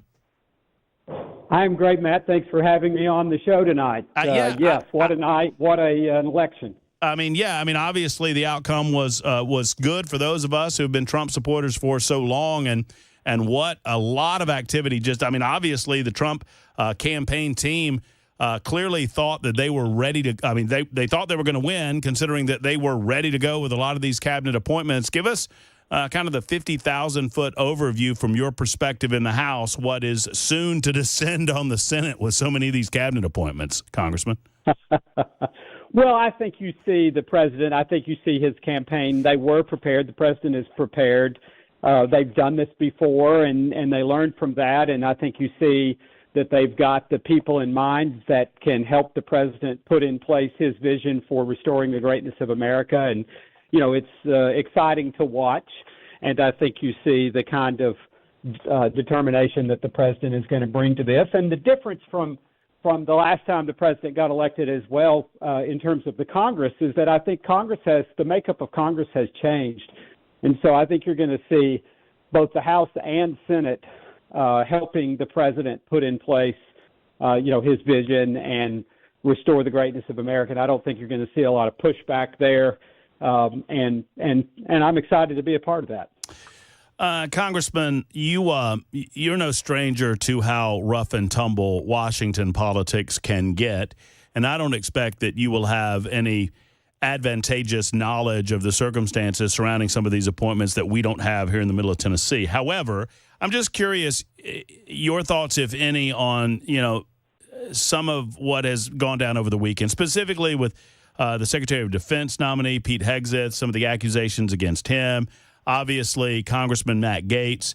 It's going to be some are suggesting a heavy lift to get him confirmed through the Senate as Attorney General. Just not asking you necessarily to nitpick individual nominees, but is this not to be expected? I challenged the audience last hour to tell me one nominee that Donald Trump has picked that has been praised by the mainstream media. You will not find them because that's not the way they operate. But this seems to be getting a little nasty very early on in the process. Well, I think it is, and I think we know from the past that this is the way they operate. They're going to try to ignore the fact that the American people gave the president, I think, by any measure, a mandate to implement his vision for America, and he's entitled to put the people in place that he wants to. And what I see in the appointments of both Matt Gaetz and Pete Hegseth is the signal that the president is sending that we're not going to tolerate any more nonsense at the Justice Department. The era of lawfare is ending. If you believe in that, you need to be packing your bags and getting out of the way. And so I view that appointment through that prism and that view, and the same with Pete Hegseth. I think we've all heard the rumors and heard the stories of how the military has been off track in terms of its mission. Pete Hegseth's purpose is to get the military returned to its core mission of fighting and defending this country and defending American values around the world. And so I don't think these appointments should be looked at any other way. And so I'm actually optimistic about what the president is doing here and the message that he's sending. John Rose represents District Number 6 in the state of Tennessee in the U.S. House of Representatives, and he joins us on the drive this afternoon talking about the election that was, the nominees that have been, and what to expect. I mean, is there anything to expect before I get to the 119th Congress? I mean, what do we expect out of the rest of the 118th Congress, John? I mean, what, if anything, can you accomplish or will you accomplish in the latter portion of this session?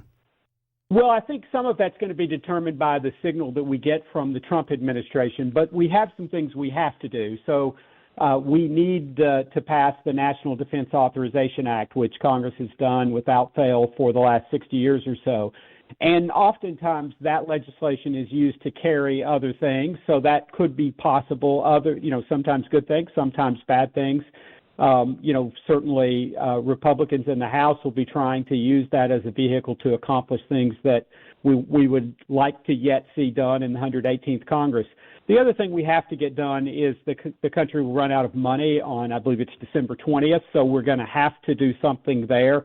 And I think the question is, does the president want us to put that aside so that we can focus on the coming year and his agenda, or does he want us to give, put that forward into the new year and give him a chance to put his imprint on the current year, the 2025 fiscal year budget? And I don't know that we've gotten that clear signal yet. We have to take action there before the end of December, and so we will. I am hopeful, and we saw just this morning, I'm hopeful as a member of the Ag Committee that we can yet pass a farm bill. And so just this morning, Senator Debbie Stabenow from Michigan, who has sat on her hands over on the Senate side for the last 2 years, finally she put out text. The text is not favorable in terms of the opportunity to actually move something. So, initially we all thought that might be a sign that the Republicans, the Democrats over on the Senate side were going to get serious and join Republicans and join the bipartisan efforts in the House. But that doesn't look to be the case. And then finally, the president has asked for emergency supplemental funding for relief from the many natural disasters that have happened. And I would say also returning to agriculture, this has been a particularly tough year for the nation's farmers, and there are a lot of calls to provide some extraordinary relief for farmers. Current estimates are that about 25% of U.S. farmers will not be able to put in a crop next year if we don't address the Farm Bill and or some sort of emergency funding to help farmers get through this crop season. Speaking of agriculture, I mean, obviously it's been a mainstay of your service in the U.S. House of Representatives. You've been focused on many things, but not the least of which has been America's farmers and the farmers in the state of Tennessee. So you seem to be the right person to ask, Congressman. I mean, I understand that the advice and consent comes from the other body, but you're in tune with these things. I mean, do you have any concept of who Donald Trump might be looking at for Secretary of Agriculture? I mean, it's a more important role than it probably gets credit for, because, I mean, you know, we need our breadbasket. We need our wheat. We need our corn. We need those things to continue to grow in the United States of America. What are your thoughts? Well, it is an important choice, and I would just point out that during the Biden administration, the Biden-Harris administration, we've seen the United States go from being a net exporter of agricultural goods, which has been true for my entire life, to becoming a net importer, just to demonstrate how poorly the Biden administration and Democrats have managed the economy. And so very important that we get the right person for this job. We're blessed to have an abundance of quality people that could step up, and names that I've been hearing are G.T. Thompson, the current Ag Committee chair in the House. Of course, that's limited by the number of people the president can take out of the House.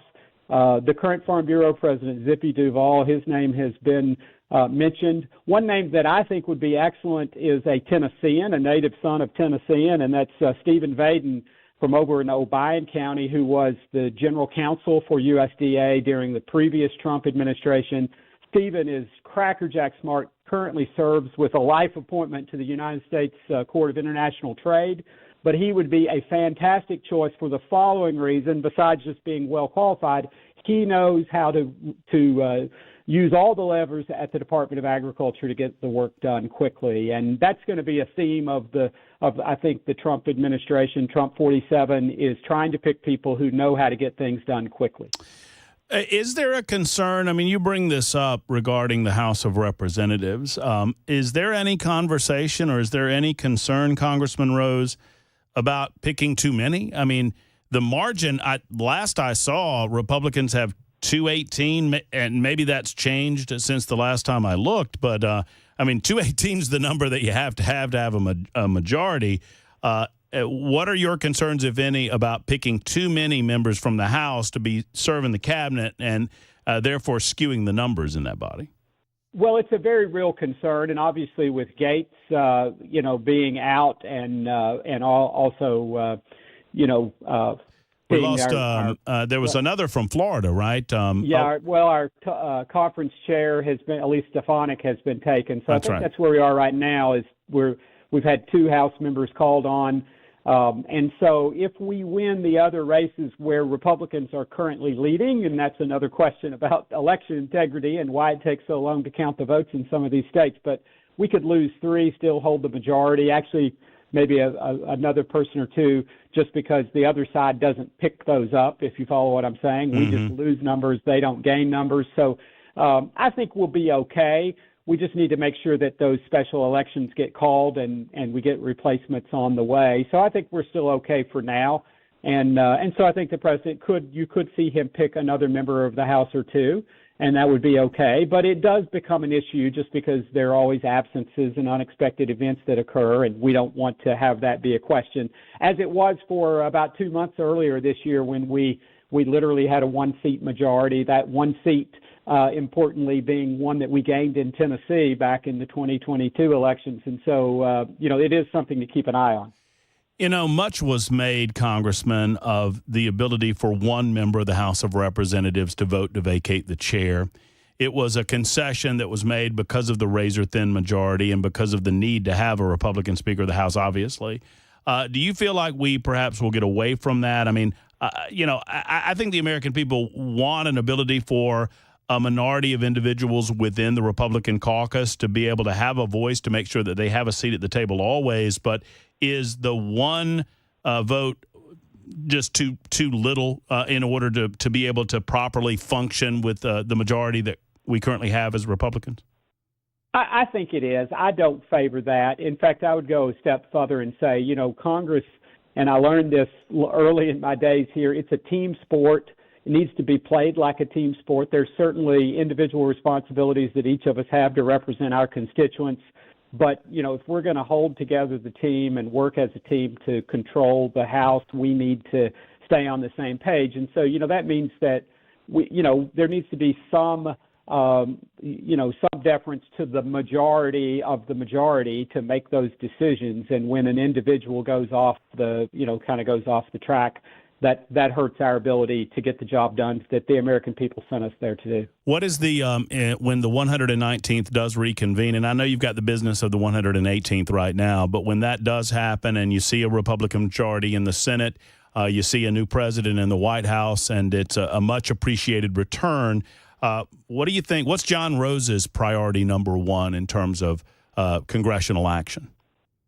Well, I don't think there's any question but getting our border under control, restoring the ability of the U.S. to lead in energy production, revoking or repealing some of the unnecessary spending that has driven inflation to try to get the economy back on track.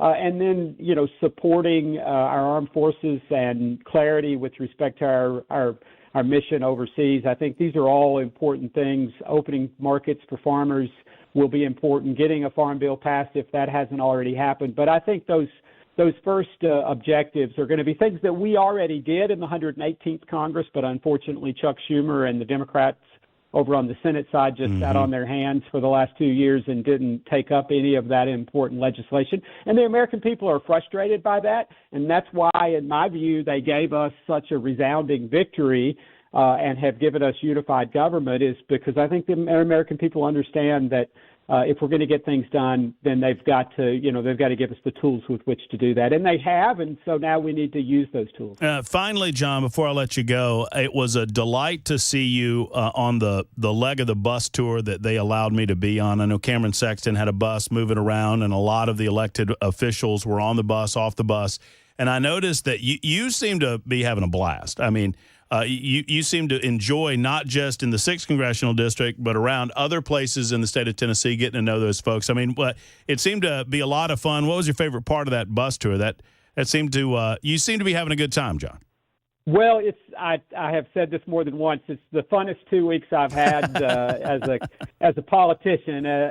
Whether you go back to running the first time, just a lot of fun and energizing to see Tennesseans from the east to the west ramped up to put Donald Trump back in office and send back a majority in the House and the Senate and give us the tools we need to restore the greatness of America. And I know people were uptight. They didn't know what was going to happen, but they were optimistic and hopeful. And just seeing the electorate deliver this mandate for the Republican Party and pushing back against the progressive Democratic agenda. Folks don't want to see boys in girls' sports. They don't want to see men in girls' locker rooms, and they are really, frustrated by what President Biden has proposed during his time in office. The ridiculous policies at the southern border, the failure to provide leadership to the world. These things, are really testing the patience of the American people, and so. I could sense that. I can draw off of that, the hope that was there, and just a lot of fun to travel across the state. And then, Tennessee has got it going on, and we see that at every turn. We've got low debt, low taxes, low regulation, good people, good values, and just was very uplifting to get to be a part of that. Well, it was good to see you, Congressman. Thanks for stopping by our Election Night Watch Party. Thanks for always being available to update us the happenings in Washington, D.C. We enjoy the conversation, and we look forward to the next one. Well, very good. It's a great honor and privilege to represent the people of the 6th District of Tennessee, and looking forward to getting the job done. And we just tell everyone out there to, they're not going to roll over and play dead here. They're going to try to re-envision what just happened. It's up to us to just keep up the fight. Fight, fight, fight. There you go. I love it. There's Congressman John Rose from the 6th District joining us for a good 20 minutes or so of conversation. It's 524 on Super Talk 99.7 WTN. Did you know you're overpaying for your health and wellness products? With over 20 company-owned brands offering its members vitamins, supplements, wellness, and skincare products, you're able to save up to 70% off retail. Members Nutrition can't change your life, but we can change the way you live.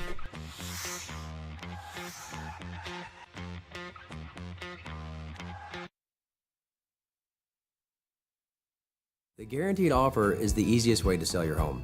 It's really simple. We bring you an all-cash offer. You close in as little as 21 days. No home inspections, No lockboxes, no open houses. Go to markspain.com to get a guaranteed offer and start packing.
Hey, what's up, guys? It's Matt Murphy in the middle of downtown Franklin, Tennessee. We've talked so much about Savory Spice. I thought, why not show you the place? So let's go on in and see what's popping at Savory Spice. As I've always said, you will smell the spices even before you walk in. I can smell them right here in the doorway. Come on in and let's introduce you to the one and only Holly, who is the owner and proprietor of Savory Spice. Say hey, Holly. Hello, everyone. Now, enough about Holly. Let's talk about spicy and easy products like the incredible taco soup, which, as I said, you put this in a crock pot, you put all the ingredients that it tells you to buy right there, you put the spices in, and it's so easy. So if you don't know what you're doing around the kitchen, it's a perfect way to find your way around the kitchen, as is the Mediterranean dill risotto. Now, for the holidays, pumpkin pie spice. What doesn't it have, Holly? Pumpkin. Doesn't have any pumpkin in it. That's a fun fact for all of you kids out there. Now, if you stop by Savory Spice, either in the Franklin location or at L&L Market, you can get yourself a sample of the dill dip, which is my absolute favorite. Just tell them Matt Murphy sent you to Savory Spice with purchase now. So come by Franklin or L&L Market in Nashville and come see Holly and the entire crew at Savory Spice.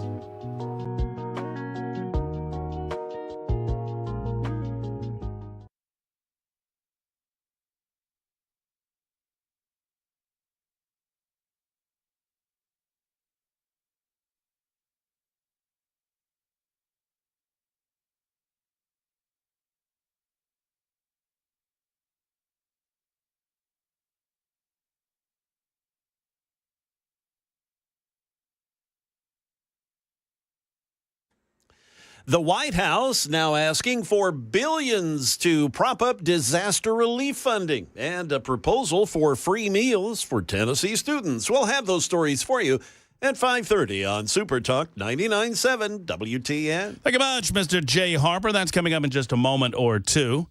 It is The Drive on Super Talk 99.7 WTN. Thanks for indulging my conversation with Congressman John Rose about the goings-on of D.C. There has to be a concern. There's one that I'm forgetting, and he's from Florida, and he was the selection for National Security Advisor, I want to say, and I want to say it's Waltz. It's Mike Waltz. Yeah, Waltz. Who was that selection? He's a Republican out of Florida. Then Elise Stefanik, and of course Matt Gaetz has already resigned his position. At some point, there's a concern that you're picking off enough that you might tip the balance. Now, Congressman Rose was right in his assessment that, you know, you're not trading one for the other. In other words, you're not moving one from the Republican side over to the Democrat side, so it changes the number. You can lose two before you before you have to worry about, even if you have a 1-vote majority, you lose 2 before you have to worry about losing that majority. So I think you can lose 1 or 2 more, but it's got to be a factor in naming some of these nominees for cabinet level positions or staff level positions. One way or the other, we'll try to run it down. I wonder if that's sort of what Mike Johnson was talking to Donald Trump about this past weekend. Y'all see that? Did Mike Johnson not look a little bit like the nerd that they allowed to come with? I mean, I'm not... He kind of does have that look a little bit. Nothing wrong with it. I'm not casting aspersions at the Speaker of the House. I'm just suggesting that he looked like the little brother. Yes. That, like Elon, well, hey, guys, I can come tonight, but I got to bring my little brother. Yeah. No, man, you got to bring Johnson. And make him sit at the kids' table. In a moment, after Jay Harper does the news, the three of us are going to give our assessment as to whether or not we think Robert F. Kennedy Jr. ate any of that McDonald's on the plane. He did not have necessarily a very good look with it sitting in front of him. If you've not seen the picture, I'll describe it for you in a moment. Jay Harper's got the news on Super Talk 99.7 WTN.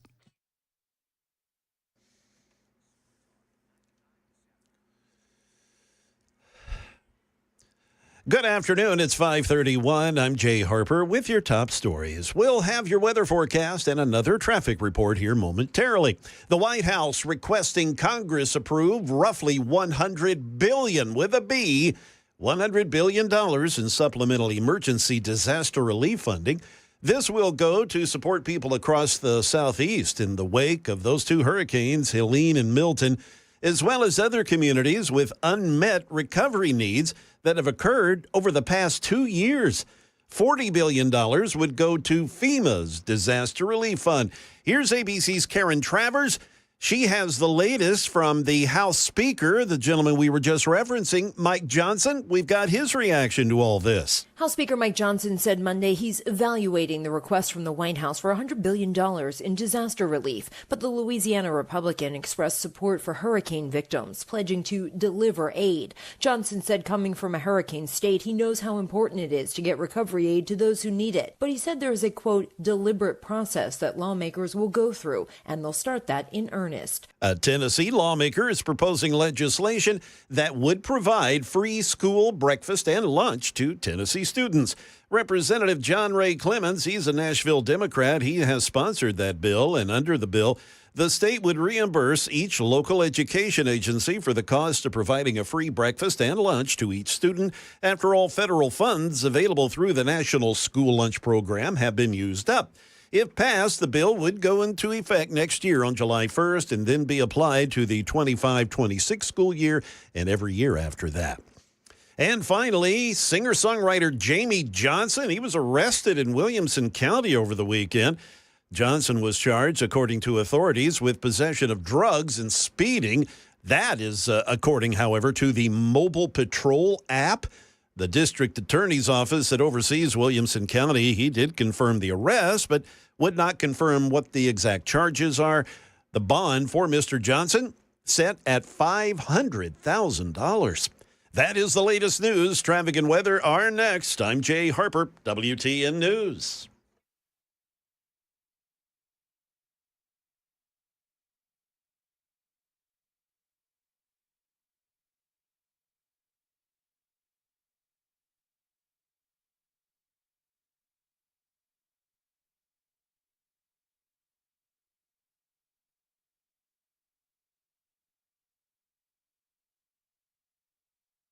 We are still looking at the issue there on 24 eastbound there in Laverne. An accident right before, just past Haywood Lane. Also, Briley Parkway westbound after Ellington Parkway. We have a report of a crash in that particular location. Midtown, look for an accident. Charlotte Avenue at 17th Avenue South. And 40 westbound, the off-ramp to exit 245, this out in Wilson County. That off-ramp partially blocked due to a crash. And one more issue here, 40 eastbound before White Bridge Road. A stalled vehicle has got the right shoulder blocked at that location. I'm Jay Harper with traffic every 10 minutes, every afternoon on Super Talk 99.7 WTN. The guaranteed offer is the easiest way to sell your home. It's really simple. We bring you an all-cash offer. You close in as little as 21 days. No home inspections, no lock boxes, no open houses. Go to markspain.com to get a guaranteed offer and start packing. Hey, what's up, guys? It's Matt Murphy in the middle of downtown Franklin, Tennessee. We've talked so much about Savory Spice. I thought, why not show you the place? So let's go on in and see what's popping at Savory Spice. As I've always said, you will smell the spices even before you walk in. I can smell them right here in the doorway. Come on in and let's introduce you to the one and only Holly, who is the owner and proprietor of Savory Spice. Say hey, Holly. Hello, everyone. Now, enough about Holly. Let's talk about spicy and easy products like the incredible taco soup, which, as I said, you put this in a crock pot, you put all the ingredients that it tells you to buy right there, you put the spices in, and it's so easy. So if you don't know what you're doing around the kitchen, it's a perfect way to find your way around the kitchen, as is the Mediterranean dill risotto. Now, for the holidays, pumpkin pie spice. What doesn't it have, Holly? Pumpkin. It doesn't have any pumpkin in it. That's a fun fact for all of you kids out there. Now, if you stop by Savory Spice, either in the Franklin location or at L&L Market, you can get yourself a sample of the dill dip, which is my absolute favorite. Just tell them Matt Murphy sent you to Savory Spice with purchase now. So come by Franklin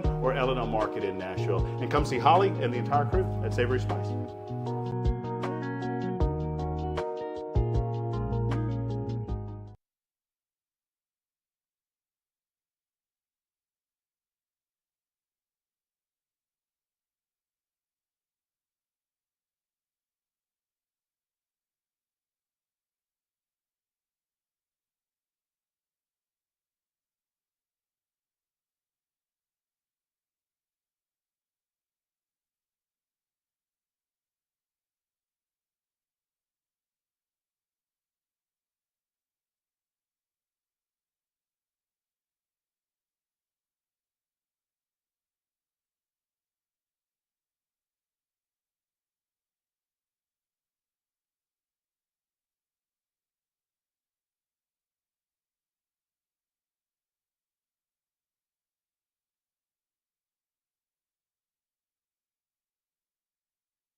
It is The Drive, Super Talk 99.7 WTN. 20 minutes until 6 o'clock. Another hour to go after that. Thank you for being around. Thank you for being with us. Hope your drive home's going A-OK, if that's what you be doing.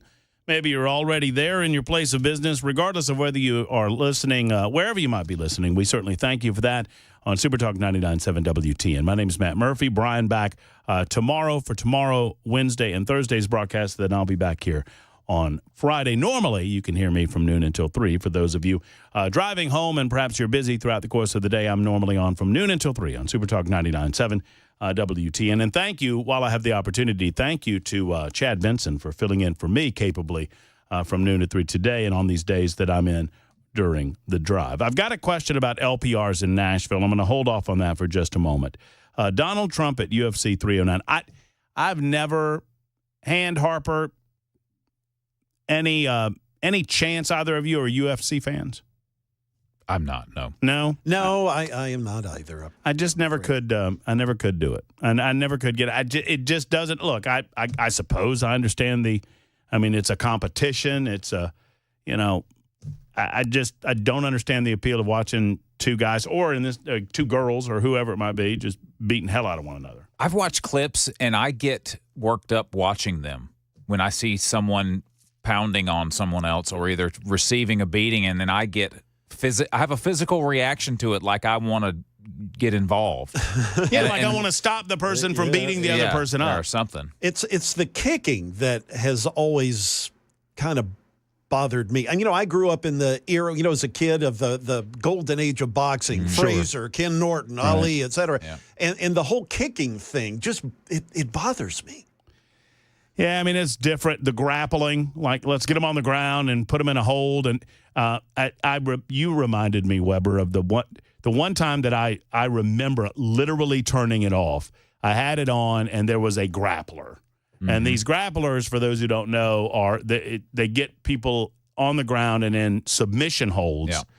And the guy was in a hold, and the announcer was saying if he doesn't submit, he's going to break his arm. And the guy was like yelling out in pain as I was turning it off. I was like, well, I don't want to watch people get their arm broken. Yeah. Just not for me. Nah.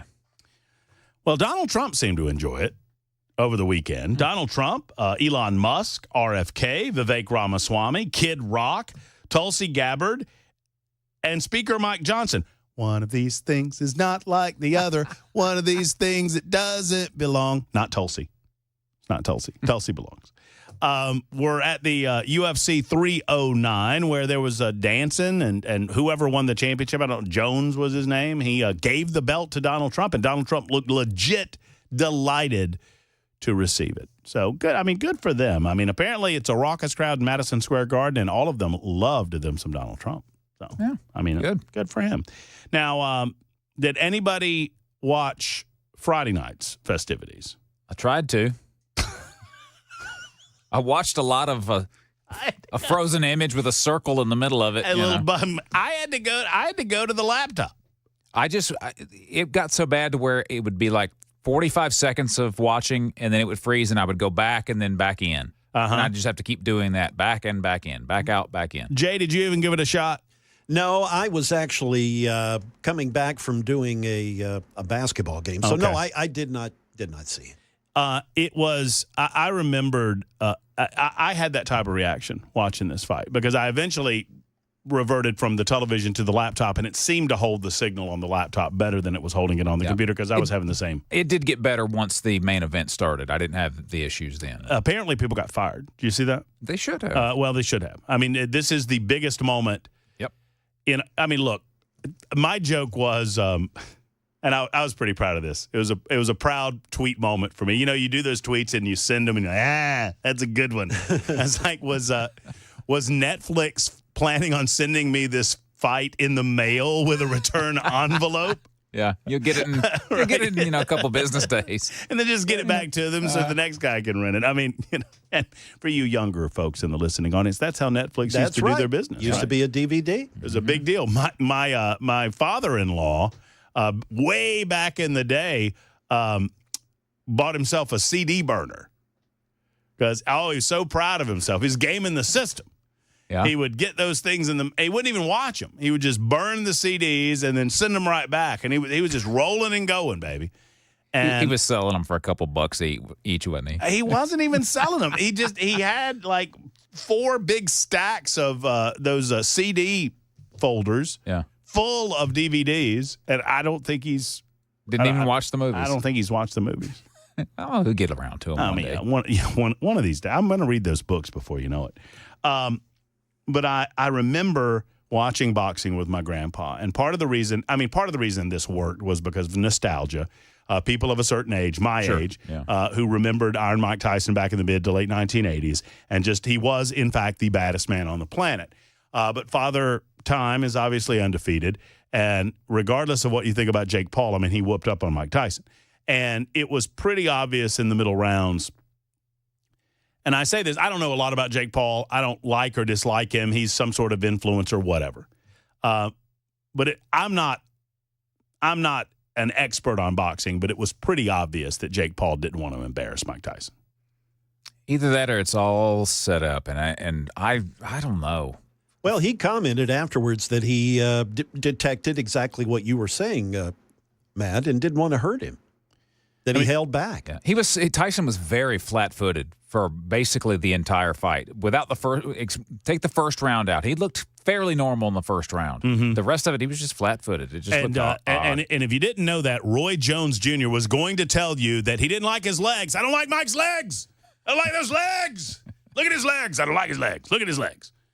He's 58. Yeah. I mean, I couldn't have stood.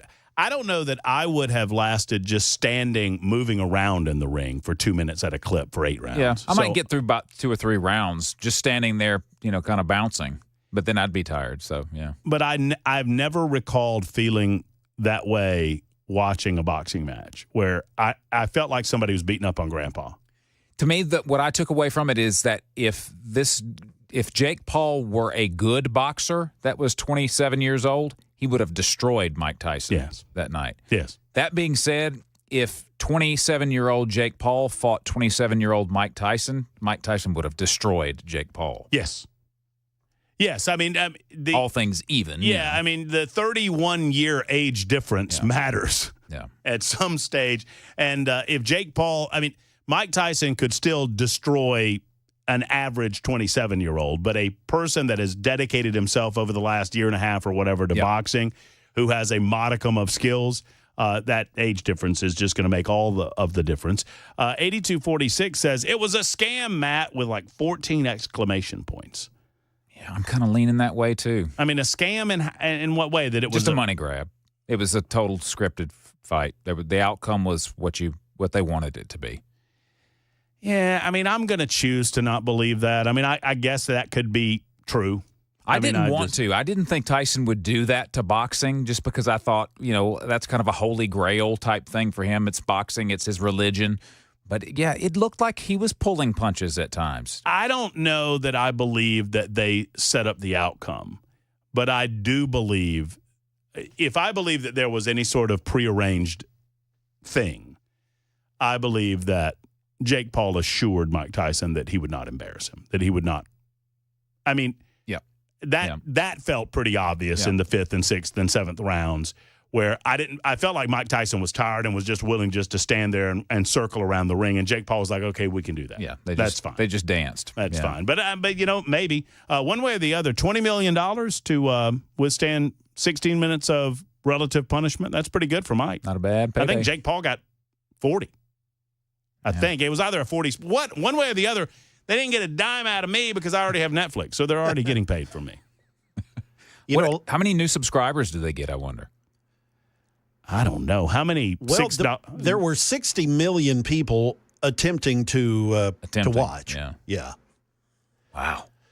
Well, attempting to watch is the good way to put that, Jay. And I wonder how many folks put up the $6.99 only to watch the buffer wheel go round and round and then demand their $6.99. We did get a real good look at Mike's backside, though. Yeah, I'd already gone. What happened? He was being interviewed in the locker room, and I forget who was interviewing him, but, asked him a couple of questions, and then Mike finished the interview, turned and walked. The camera just stayed right there on him as he walked away, and he was in his garter, but hadn't put his trunks on yet, so his bare cheeks were just flapping in the wind there. Oh, well, there you go, Mike. Mike is comfortable in self and perfectly willing to engage in the old interview bear behind id. Funny how the stream worked just fine for that moment. And isn't that interesting? By the way, I hesitate to do this, but I'm going to do it for this person, and I'm going to do it one time. Don't at me, bro, okay? But Chris Weber gave me a note telling me to wish an 80th birthday to Mr. Jimmy Hines. And I don't know who Mr. Jimmy Hines is, but happy 80th birthday, Mr. Jimmy. Hope you're doing well. 50 minutes after the hour, and nobody asks for birthday wishes, ever. Just don't. Too late. I did it once. It's just the one-off. The one person asked, and that's it. It's over. When we return, speaking of things being over, Ann Seltzer, the infamous pollster who declared that Kamala Harris was in the lead in Iowa and was only wrong by 15 points. She's looking for new work. We'll tell you why in a moment on Super Talk 99.7 WTN. The guaranteed offer is the easiest way to sell your home. It's really simple. We bring you an all-cash offer. You close in as little as 21 days. No home inspections, no lock boxes, no open houses. Go to markspain.com to get a guaranteed offer and start packing. Did you know you're overpaying for your health and wellness products? With over 20 company-owned brands offering its members vitamins, supplements, wellness, and skincare products, you're able to save up to 70% off retail. Members Nutrition can't change your life, but we can change the way you live.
Hey, what's up, guys? It's Matt Murphy in the middle of downtown Franklin, Tennessee. We've talked so much about Savory Spice. I thought, why not show you the place? So let's go on in and see what's popping at Savory Spice. As I've always said, you will smell the spices even before you walk in. I can smell them right here in the doorway. Come on in, and let's introduce you to the one and only Holly, who is the owner and proprietor of Savory Spice. Say hey, Holly. Hello, everyone. Now, enough about Holly. Let's talk about spicy and easy products like the incredible taco soup, which, as I said, you put this in a crock pot, you put all the ingredients that it tells you to buy right there, you put the spices in, and it's so easy. So if you don't know what you're doing around the kitchen, it's a perfect way to find your way around the kitchen, as is the Mediterranean dill risotto. Now, for the holidays, pumpkin pie spice. What doesn't it have, Holly? Pumpkin. Doesn't have any pumpkin in it. That's a fun fact for all of you kids out there. Now, if you stop by Savory Spice, either in the Franklin location or at L&L Market, you can get yourself a sample of the dill dip, which is my absolute favorite. Just tell them Matt Murphy sent you to Savory Spice with purchase now. So come by Franklin or L&L Market in Nashville and come see Holly and the entire crew at Savory Spice.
Good evening. It is 6 p.m., and I'm Jay Harper with your top stories. A complete weather forecast and another traffic report. They are on the way.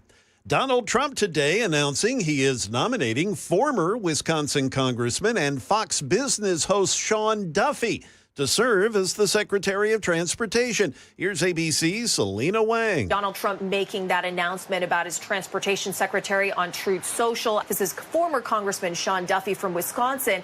And he said that, quote, during his time in Congress, Sean was a respected voice and communicator in the Republican conference, advocating for fiscal responsibility, economic growth, and rural development. Admired across the aisle, Sean worked with Democrats to clear extensive legislative hurdles and to build the largest road and bridge project in Minnesota history. Well, GOP members of Congress, they are rallying around President-elect Trump's nominees for his incoming administration. Tennessee's own Congressman Tim Burchett, aside from being on Chad Benson's show, filling in for Matt earlier today here on Super Talk, he also spoke to ABC's Kana Whitworth today. The Tennessee Republican praising Elon Musk and Vivek Ramaswamy, who have been tapped to lead a new Department of Government Efficiency that is proposed by Mr. Trump. Musk got a hold of Twitter, changed it to X. I didn't really like that. I have an X account at Tim Burchett, but I put the word out. But he fired, I believe, close to over half the people in the corporation, and it's still running very well. So I think he understands what needs to go on. And Vivek, he's got an incredible work ethic. Spirit Airlines, they're declaring bankruptcy after losing over $2 billion in recent years. Here's Alex Stone. Coming out of the pandemic, it has been tough for Spirit. It has been hemorrhaging money. Customers have shown coming out of the pandemic, instead of $15 no-frills fares, they want to spend a little more, have bigger seats, have better onboard service, that they're willing to pay for service on airlines like Delta or on United. Also, Spirit has had to deal with the grounding of some of its Airbus aircraft because of engine issues, and it was merging with JetBlue, but a judge stopped the merger. That is the latest news. Traffic and weather are next. I'm Jay Harper, WTN News.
As we continue to take a look at your afternoon commute, Briley Parkway westbound after Ellington Parkway, we have a crash there in the Madison area. Also, a crash has the left lane blocked in the north loop. That would be 65 northbound, right before where 24 and 65 merge. Things pretty stacked up on 440 eastbound as you approach 24 east. But 24 East actually looking pretty good this afternoon. It starts to clear out once you get past Briley Parkway. I'm Jay Harper with traffic every 10 minutes, every afternoon on Super Talk 99.7 WTN.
All right, here we go. Final hour of this Monday edition of The Drive. Matt Murphy in for Brian on November 18. Hope you're doing well. Hope you're getting home safe and sound. We've got a little less than an hour to go, and I have much, much to do.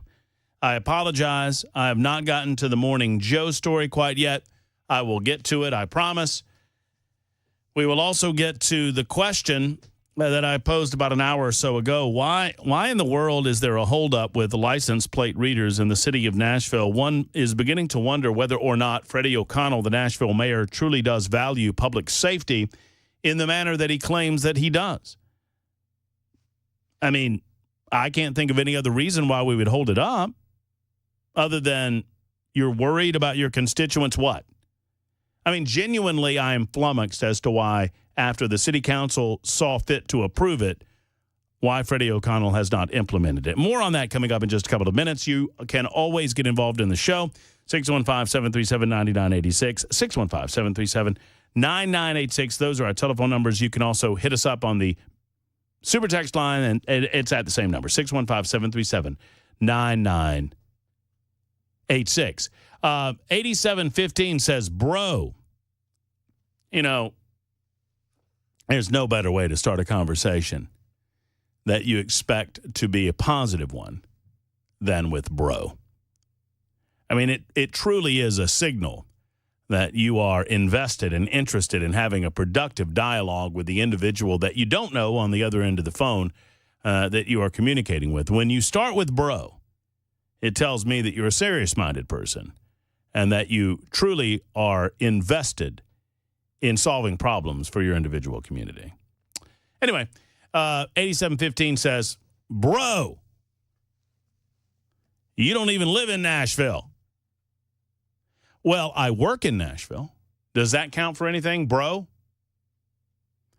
Or the fact that I drive into Nashville on a day-to-day basis, operating my vehicle on Nashville city streets on a day-to-day basis, is that okay with you? I spend a decent amount of money in Nashville, which I feel like contributes to the Nashville economy, yet, bro, I am not allowed to offer any commentary on the living condition. I mean, let me ask you this, bro. Would you say that crime is better in Nashville or Mount Juliet, where they have license plate readers, and where I live?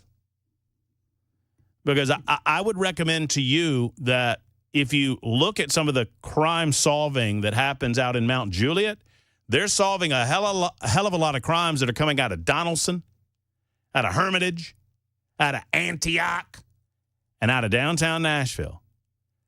Because those police departments, all of which want license plate readers, those police departments declare when there are crimes that are going on, bro, to these other municipalities. And you know what? It's quite amazing because I don't know what the version of technology that Mount Juliet happens to have, but I know this. They have technology, and I've seen some of this. I was made, my good buddy Brink Fiddler, and I can't say who the company is. I don't want to release this because I have not asked. but Brink Fiddler with Defense Systems. He took me to an organization, a company that was developing technology, and it's quite amazing. So this technology has the ability, and obviously I value individual liberty, and I value your ability to freely move without encumbrance, okay? However, these systems that are put into place in private areas, like, for example, the one that I was looking at when they were showing me this technology, it was happening at a festival. And I think this festival was in Tennessee, if my memory serves me correctly. And he said, oh, this is a 2-day festival that happened for 12 hours on 12 hours on a Friday, 12 hours on a Saturday, let's say. I'm oversimplifying it. And he said, we had cameras positioned at the entry points of the festival. And we just rolled tape on the people coming and going. And he said, Matt, actually, I take that back. He didn't say Matt. He said, hey, bro, he asked me to give him an age range of a child and a colored shirt. And I said, okay, 12-year-old girl with a red shirt. He typed in the criteria, and I'm talking immediately, we had images pop up on the screen of every girl that looked to be in the age range with a red shirt on. He said, this technology can be used for missing children. It can be used. He said, okay, now we had cameras in the parking areas. Just give me a make and model of a car. I gave him a make and model of a car, and boom, immediately he popped up that make and model of vehicle every time that vehicle made appearances in and out of the festival area. Now, obviously, it is less of an intrusion into our civil liberties if these things are happening on private property or at private functions. However, if you're on the roadways, an argument is made by many municipalities that these are perfectly acceptable tools in the tool belt of our police departments to solve crime. And Mount Juliet is solving crime just in this way. Bro. So to answer you, no, I do not live in Nashville, brother. But I care about Nashville. Now, 8715 says, more cameras for the nanny state. Maybe stay in Wilson County. Real libertarians hate this idea. Yes, you always know when you're a real libertarian when another libertarian tells you that you're not a real libertarian, that real libertarians don't really believe in government. I mean, I suppose 8715, and look, I mean, I'm picking on you because you called me bro, but I understand the dynamics of modern technology and how many believe that it could interfere with your individual civil liberties. But you give up a little when you go on public roadways to begin with, right? I mean, if you're a sovereign citizen, then I would expect that you don't have a license plate to begin with, so you don't really have to worry about license plate readers, right? I would expect 8715 that if you're a real libertarian, then you don't have a driver's license to begin with, right? Because real libertarians wouldn't put up with that level of oppressive government. Now, there are obvious ways that license plate readers can be exploited, and I understand that. And we, as citizens of Nashville or Mount Juliet or where you might happen to be living, you have to fight against that and monitor that to make sure that these practices are not being exploited. I don't have a problem with the ability for modern technology to be utilized by our local police departments in order to solve crime. What say you? 615-737-9986 if you'd like to be a part of the show. Misha has done just that out of Nashville. Hello, Misha. Thank you for calling. Misha is listening on the radio. We'll get there. Yeah, I'm here. Yes, Misha. Turn that radio down and just talk to me on the phone. Yeah, sure. Yeah. So I pretty much disagree with everything that you just now said. Okay. I think that it's shameful that you would want us to live in a state where the police have such surveillance, and I would praise the mayor for delaying this program. I certainly don't want to live in a place where where big government or it's not even big government, it's just a local government can have access to all of our information just as we're driving down the highway. I mean, what right does the government have to do that? And by the way, well, they don't have access to all of your information. They don't. Wait. Hold on. I mean, listen. If you want to Misha. For about 10 seconds, and you were really condescending. Misha. You were condescending, and you were pompous about libertarians. What's wrong with the current policing system? Misha. I mean, are the police right now unable to solve crime? No, they're not. There's nothing wrong with the reason that people hate libertarians is because they won't listen. Liberties and my rights. Are you just going to talk, or are you going to listen? Are you going to talk, or are you going to have a conversation? There's nothing we can do to get them back. So really, I would like to talk to them for going on the air. Shame on you for not wanting to have a conversation. If you want to have a conversation, let's do that. Let's do that. I'm not berating anyone, bro. Their individual rights, really, like shame on you. Can you have do you have the ability to have a conversation or not? Do you? Well, yeah. It is okay. Then stop talking. All right. I'm just trying to assess where you are on the spectrum. Is that okay? I'm trying to have a conversation. I don't want the government looking into my business. Okay, good. Because once those rights are gone, they're gone. Good. So, do you believe that government instituted by man has the authority to require you to have a driver's license? Do you believe that there's a problem with the police department solving crimes? Okay. So I asked a question, Misha. I'm going to do it again because are you choosing not to answer the question? Yes or no? You're baiting. And No, I'm not. I'm just trying to figure out where you are on the spectrum. No. I've been having these conversations for 25 years, Misha. I'm asking you, do you believe that government has the authority to require you to be licensed in order to operate a vehicle? They have the authority to require us to be licensed to run up and down their roads. How is that not a violation? How is that not a violation of your? How is that not a violation of your sovereign rights and your civil liberties? What are you talking about? Sovereign rights? I'm a Tennessean. Don't you have the sovereign right to travel? I don't know what you're talking about. Don't you have the sovereign right to travel without interference from the government? Now answer my question. No. You haven't answered mine yet. You see, when it's the Misha show, we'll run by your rules. When it's the Matt show, we'll run by my rules. No, you answer mine. Do you have the right to travel without interference from the government, Misha?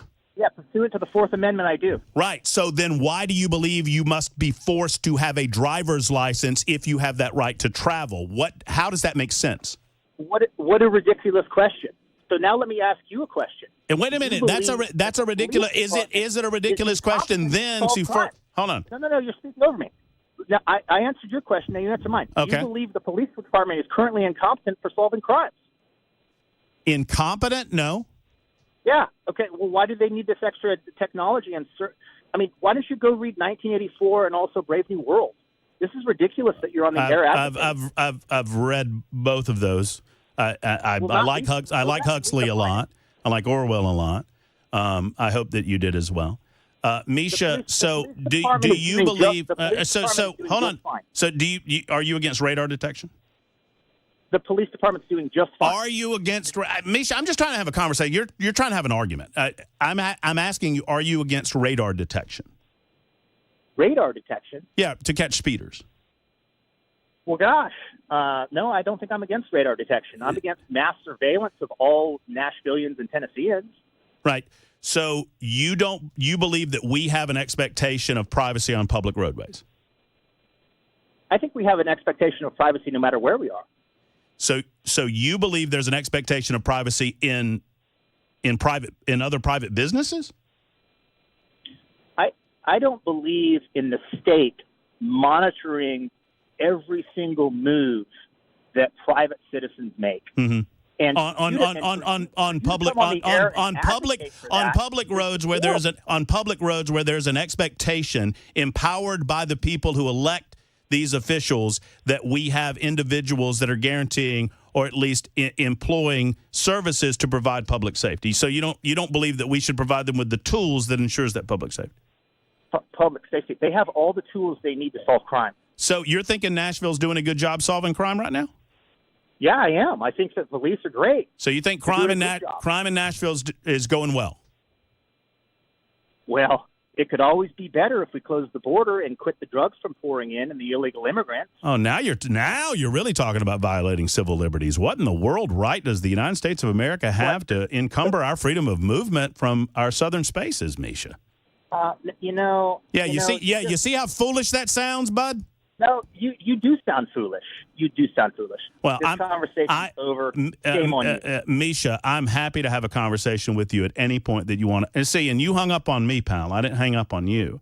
I'm not afraid to have conversations with individuals that think they have some level of superiority because of their libertarian beliefs. You're not, I would suggest, a pure libertarian, because pure libertarians wouldn't believe that you are licensed or that the government has the authority to require some form of identification on your automobile when you operate on public roadways either. Chase will get to you. Donald, you too as well. But I appreciate the call, Misha, and I appreciate the try. Call back with less of an attitude and we have a productive conversation. It's 22 after the hour on Super Talk. The guaranteed offer is the easiest way to sell your home. It's really simple. We bring you an all-cash offer. You close in as little as 21 days. No home inspections, no lockboxes, no open houses. Go to markspain.com to get a guaranteed offer and start packing.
Sources are reporting that the U.S. House Ethics Committee, they are preparing to vote this week on whether to go ahead and release its finding on former Congressman Matt Gaetz. So stand by. We'll also have today's closing money news. That's all coming up 6:30 on Super Talk 99.7 WTN. I'm going to make a fearless prediction at 6:26, almost 6:27. You can mark this one down, Weber.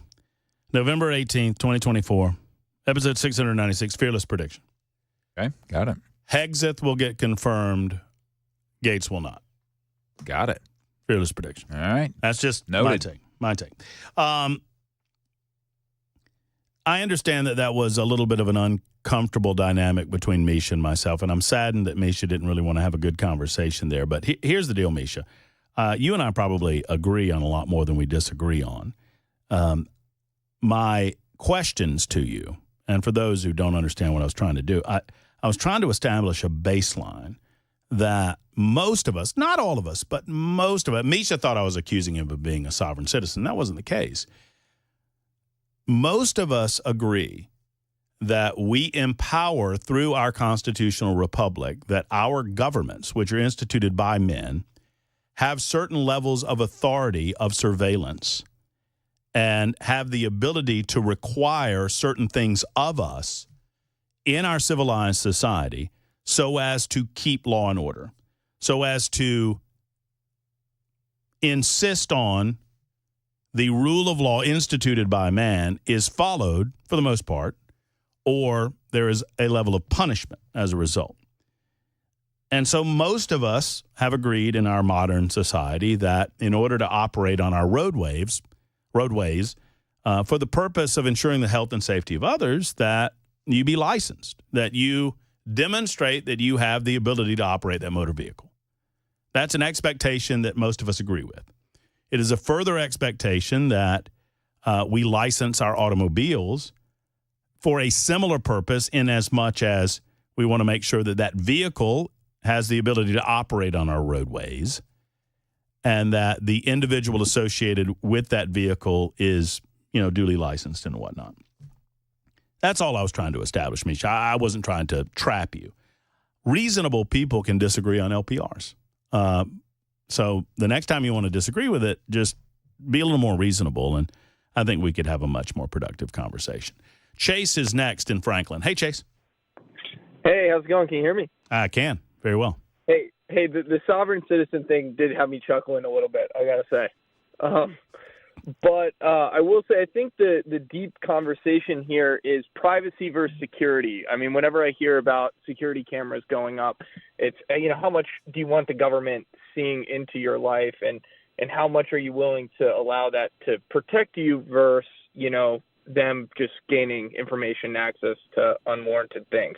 Yeah. So, I mean, I'm curious to hear your mindset on that, the privacy versus security.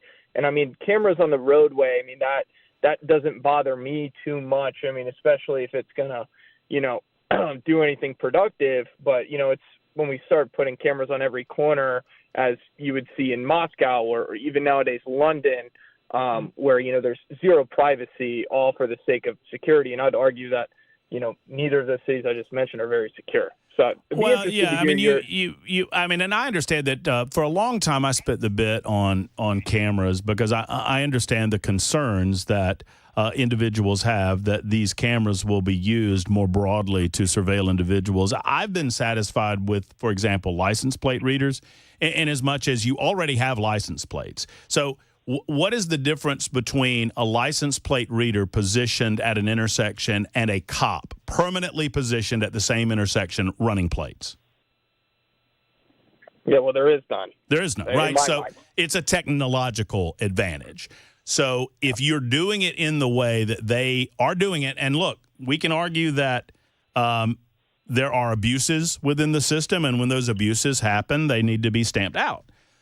But if you're telling me that the purpose is to run specific plates in order to identify already known criminal elements within the community, in other words, we've got a stolen vehicle and the plate on the stolen vehicle is such and such, and we're going to run that plate to see if it's traveled through any of these intersections, I just believe that that's taking advantage of a modern form of technology, giving the police another tool in their arsenal in order to chase that out. I know I've not fully answered your question, Chase. I apologize for that. I'm under a little bit of a time constraint, but maybe I can circle back to it on the other side. It's Donald and Brian and Ethan will get to you as well. It's 31 after the hour on Super Talk.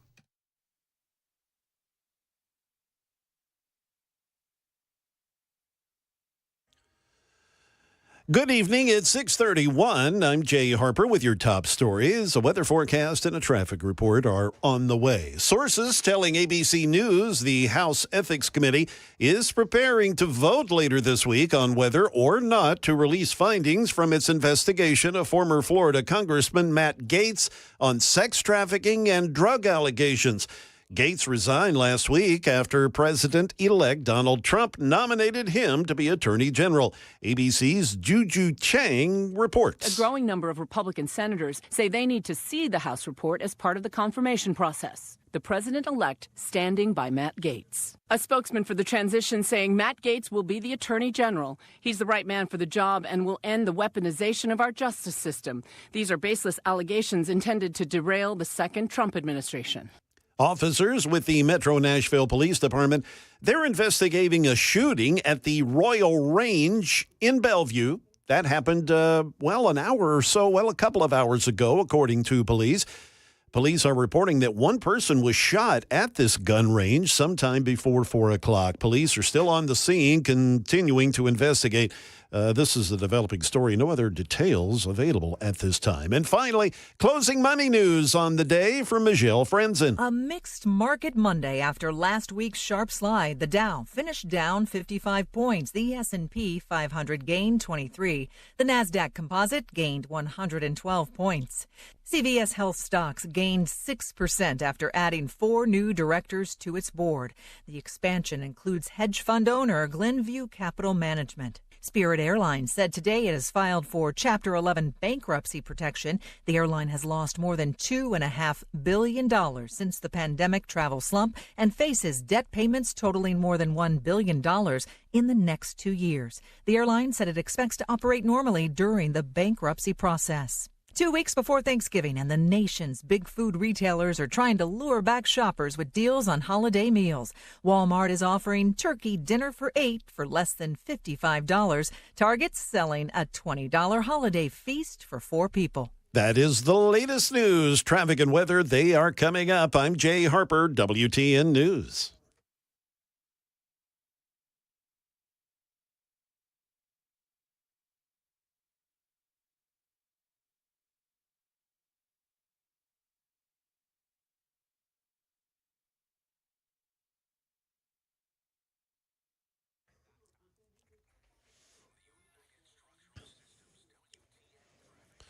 A couple of problems in Antioch, Murfreesboro Pike at Hamilton Church Road. We have a crash, another reported, Murfreesboro Pike at Una Antioch Pike.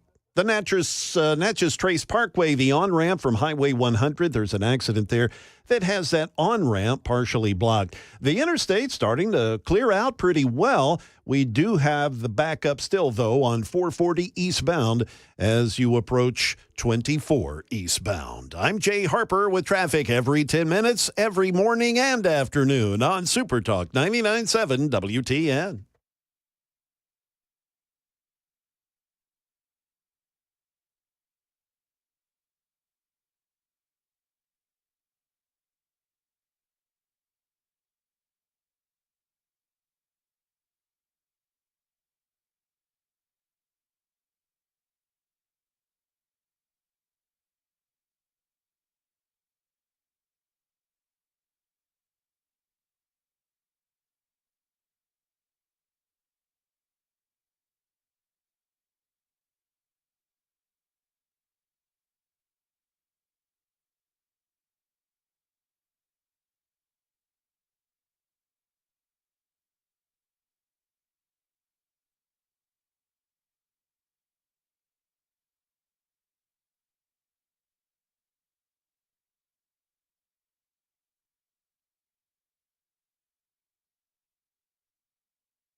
I am fast running out of time on this Monday edition. My apologies to all of the stories I have not gotten to. You know, it's a name that is familiar to me. Apparently a pretty well-known philanthropist and political operative in town, Bill Freeman. We learned last evening that he had died. Apparently, it was at the age of 73 by the reports that I've seen from the Tennessee Star, the Tennessee, and another media. I think he owned the Nashville Scene, if I'm not mistaken, and which is a local weekly publication for those who don't know, left of center publication. And apparently, Bill Freeman gave to a lot of Democrat and left of center causes. Anyway, one way or the other, he's dead at the age of 73, a known multi-gajillionaire, and apparently it was suicide. And so I'm sad to report that for his family. I did not know a lot about him, except that a lot of people were communicating with me about the passing of Bill Freeman at the age of 73. Also, the local officials in the state of Pennsylvania, Bucks County, Pennsylvania specifically, are engaged in the obvious counting of illegal ballots against the Pennsylvania Supreme Court. Just earlier today, the Pennsylvania Supreme Court demanded they stop in the counting of said ballots. They blocked Democrat-led counties from counting illegal ballots in the Senate recount there. The incumbent, Bob Casey, is insistent that he will win if, quote, all ballots were counted. Well, yeah, if you get to fill out 20 or 30,000 of them, I guess that's true. In a win for Republican Senator-elect Dave McCormick, the Pennsylvania Supreme Court affirmed a ruling that counties cannot count mail-in and absentee ballots that have missing or incorrect dates or signatures on them because the law prevents them from doing. Here's what they do. Like, you set up these laws where you have to have names that correspond or signatures that correspond or dates that correspond with the election day. And then in these recounts, Democrats say, yeah, but let's count those anyway because every vote should count. Well, no, the law doesn't allow you to count those. Well, we're going to go ahead and count them and see what happens. Well, once they count them, they put them in a big pile with the rest of the ballots, and they try to mix them up so you can't extract them again. So you have to go to court to make them not do that. Then you have to go to court to make them not count the ballots at all because they were illegally cast. And then they accuse you of voter discrimination and disenfranchisement. You see how that works? The rules of voting are apparently disenfranchising to liberals. The ruling comes as an automatic recount is underway in the race between McCormick and incumbent Senator Bob Casey. The recount is expected to cost taxpayers $1 million, and it is not expected to change the outcome of that election. You will have a new senator from the state of Pennsylvania, and his name will be Dave McCormick. So in the meantime, I was going to find this real quick. I will play this if I can find it. Oh, yeah, here it is. Joe and Mika. Joe Scarborough and – oh, no, that's not the video. I might not be able to find the video in time. Joe Scarborough and Mika – whatever her name is. I can never – can you, Weber? Brzezinski? Is that it? I don't know. That was a guess. Did you nail it?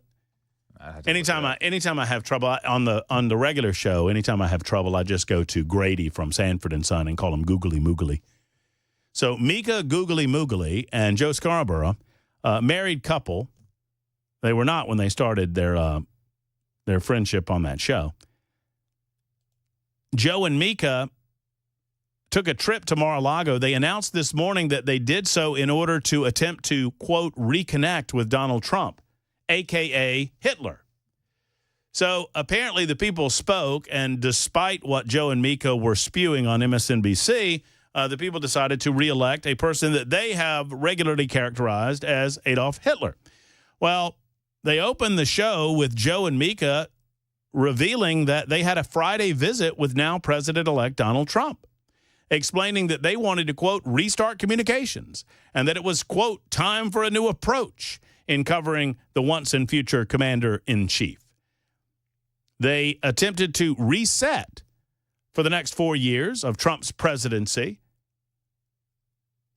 and it did not go well on social media for them. You might be able to imagine considering the amount of howling and screeching and emotional turmoil that many liberals found themselves in the aftermath of the presidential election. I can't tell you how delighted I am to note that liberals are now turning upon themselves. And any suggestion that Donald Trump will be the president for the next 4 years, so we might as well get used to it, is met with, "You're normalizing him," which I absolutely love. Certain liberals cannot stand that other liberals who have a brain in their head are normalizing Donald Trump. Stop normalizing Donald Trump. Here come the liberals. They were screeching this yesterday. Did you see the number of NFL stars that were doing the Trump? Ooh, yeah. A lot of the Trump. Brock Bowers out in L.A. Yeah, I saw that. Or Las Vegas, I guess. Vegas, yeah. Doing the Trump. A couple of others doing the Trump. Him being at UFC, that normalizes him. The MSNBC sit-down, that normalizes him as well. So I don't know what to tell you, except he's going to be your president whether you like it or not. In the meantime, Donald's in Portland. Hey, Donald, how are you? Well, I'm doing pretty good. How you doing, bro? I'm great, Donald. Thanks for calling. Yeah, you got a problem. You keep hollering liberals. Liberals are minimum government. But that's what the Republican Party is now. That's what Donald Trump is. So where are the liberals actually at now? So help me out here, Donald. I may be a little confused. When have liberals been small government? Liberals have always been small government. Well, socially, sure. Yes, that's the whole point. Mm-hmm. But liberals have always been big-time government spending. I mean, since back in the days of... That's where it gets kind of quirky there. FDR. Actually, they weren't wanting the big-time government spending. Right. But the ones that basically weaseled their way in, saying they were liberals, did. Roosevelt wasn't big spending? He was big spending, but he wasn't a liberal. Oh, okay. He was a Democrat. Right. But not a liberal. Right. Okay. Well, I mean, these things change. I mean, party in itself. Well, these things change over time, Donald. Have you always been? It was with the Republicans. We've been flipping and flopping around. You're right. Yeah, they do change. Did you vote for the liberal or did you vote for? I voted for the one that I thought would do the best, as I do with any time elections. Okay. And he's sitting up there now. If I'd have thought anybody on the Democratic side would have been better, I'd have voted for them. I don't vote for a party. Well, I mean, I don't either, Donald. I don't belong to any party that would have me as a member, but I would say this, that I find myself voting for Republicans more than Democrats. Me too, because they're the ones that's actually doing right now.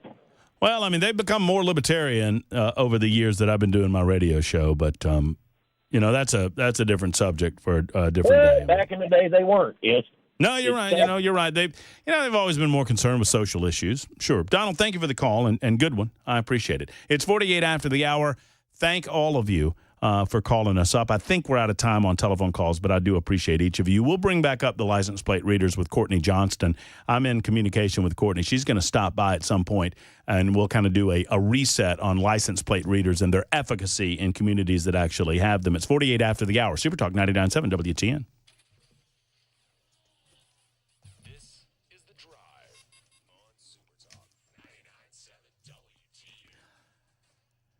Hello, friends. Just because we're reaching fall and into the winter months does not mean that you should stop your rodent or your pest protection in your home. It's Matt Murphy for U.S. Pest. Not only are J.K. and Erica Brister fine owners of U.S. Pest, not only are they great Americans, and you'll see that when you see a sign, a billboard for U.S. Pest, more often than not, you're going to see those American flags waving hard in the background. Why? Because they believe in this country. They believe in the United States of America, and they believe that you have the right to live in a household pest-free.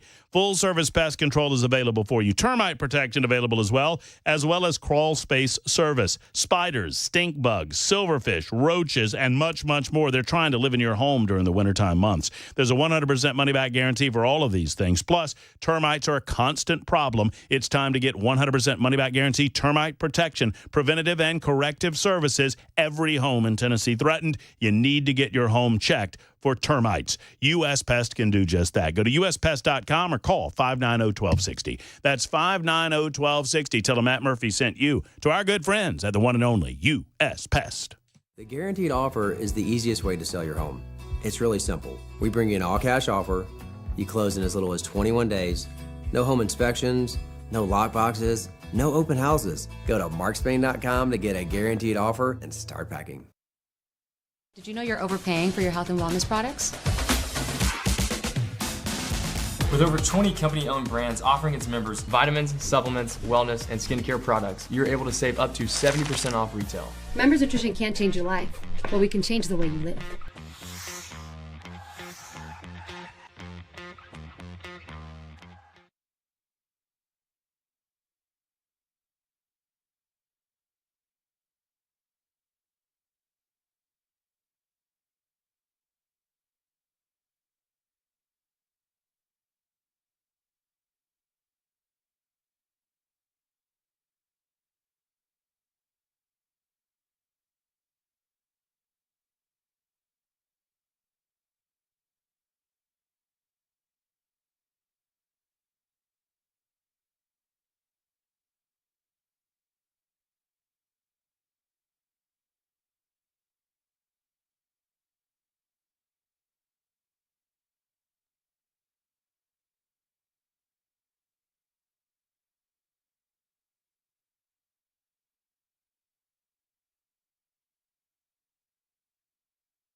The guaranteed offer is the easiest way to sell your home. It's really simple. We bring you an all-cash offer. You close in as little as 21 days. No home inspections, no lock boxes, no open houses. Go to markspain.com to get a guaranteed offer and start packing.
It's Dan Mandis. Listen each week for the Great American Moment during Nashville.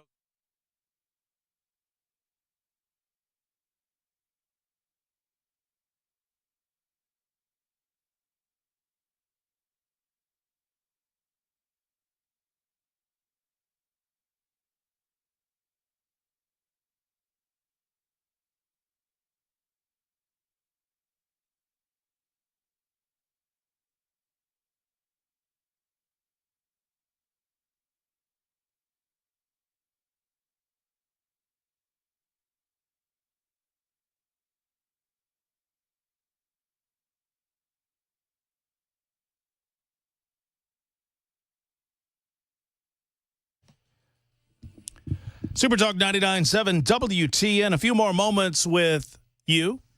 I'll hand things over to Mark Levin at that point, the great one. And then there's what? Ben Shapiro, maybe a little Matt Walsh. Before you know it, Red Eye Radio. And then Nashville's Morning News with Dan Mandis. And we do it all over again on Super Talk 99.7 WTN. A couple of news items that I don't want to lose out on before we finish up. I mentioned that the Republican, or rather the Pennsylvania Supreme Court, has blocked a Democrat county or two from recounting illegal ballots in that Senate race that is going to be won by the Republican. Secondarily, in Georgia, so all of the lawfare that went on against Donald Trump, we were told that no one is above the law, and that's going to be prosecuted to the fullest extent of the law, and you're going to see all of the travesty of justice committed by Donald J. Trump, et cetera, et cetera.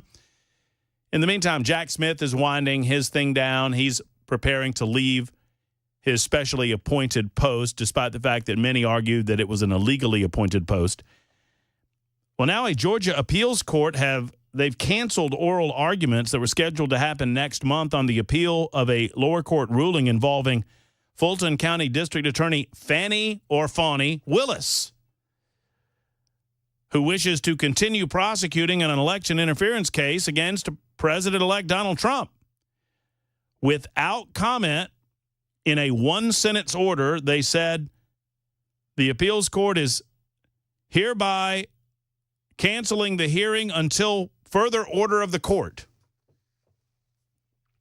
That means never. So now we just have that New York conviction left. And don't expect anything's going to happen on that one either. All of that lawfare will come to nothing. You know what it did? It got Donald Trump reelected president of the United States of America, at least in part. That's going to wrap it up for us. Brian Wilson's back tomorrow. I'll be back at high noon. Until then, have a great evening. Hug your loved ones. So long, everybody.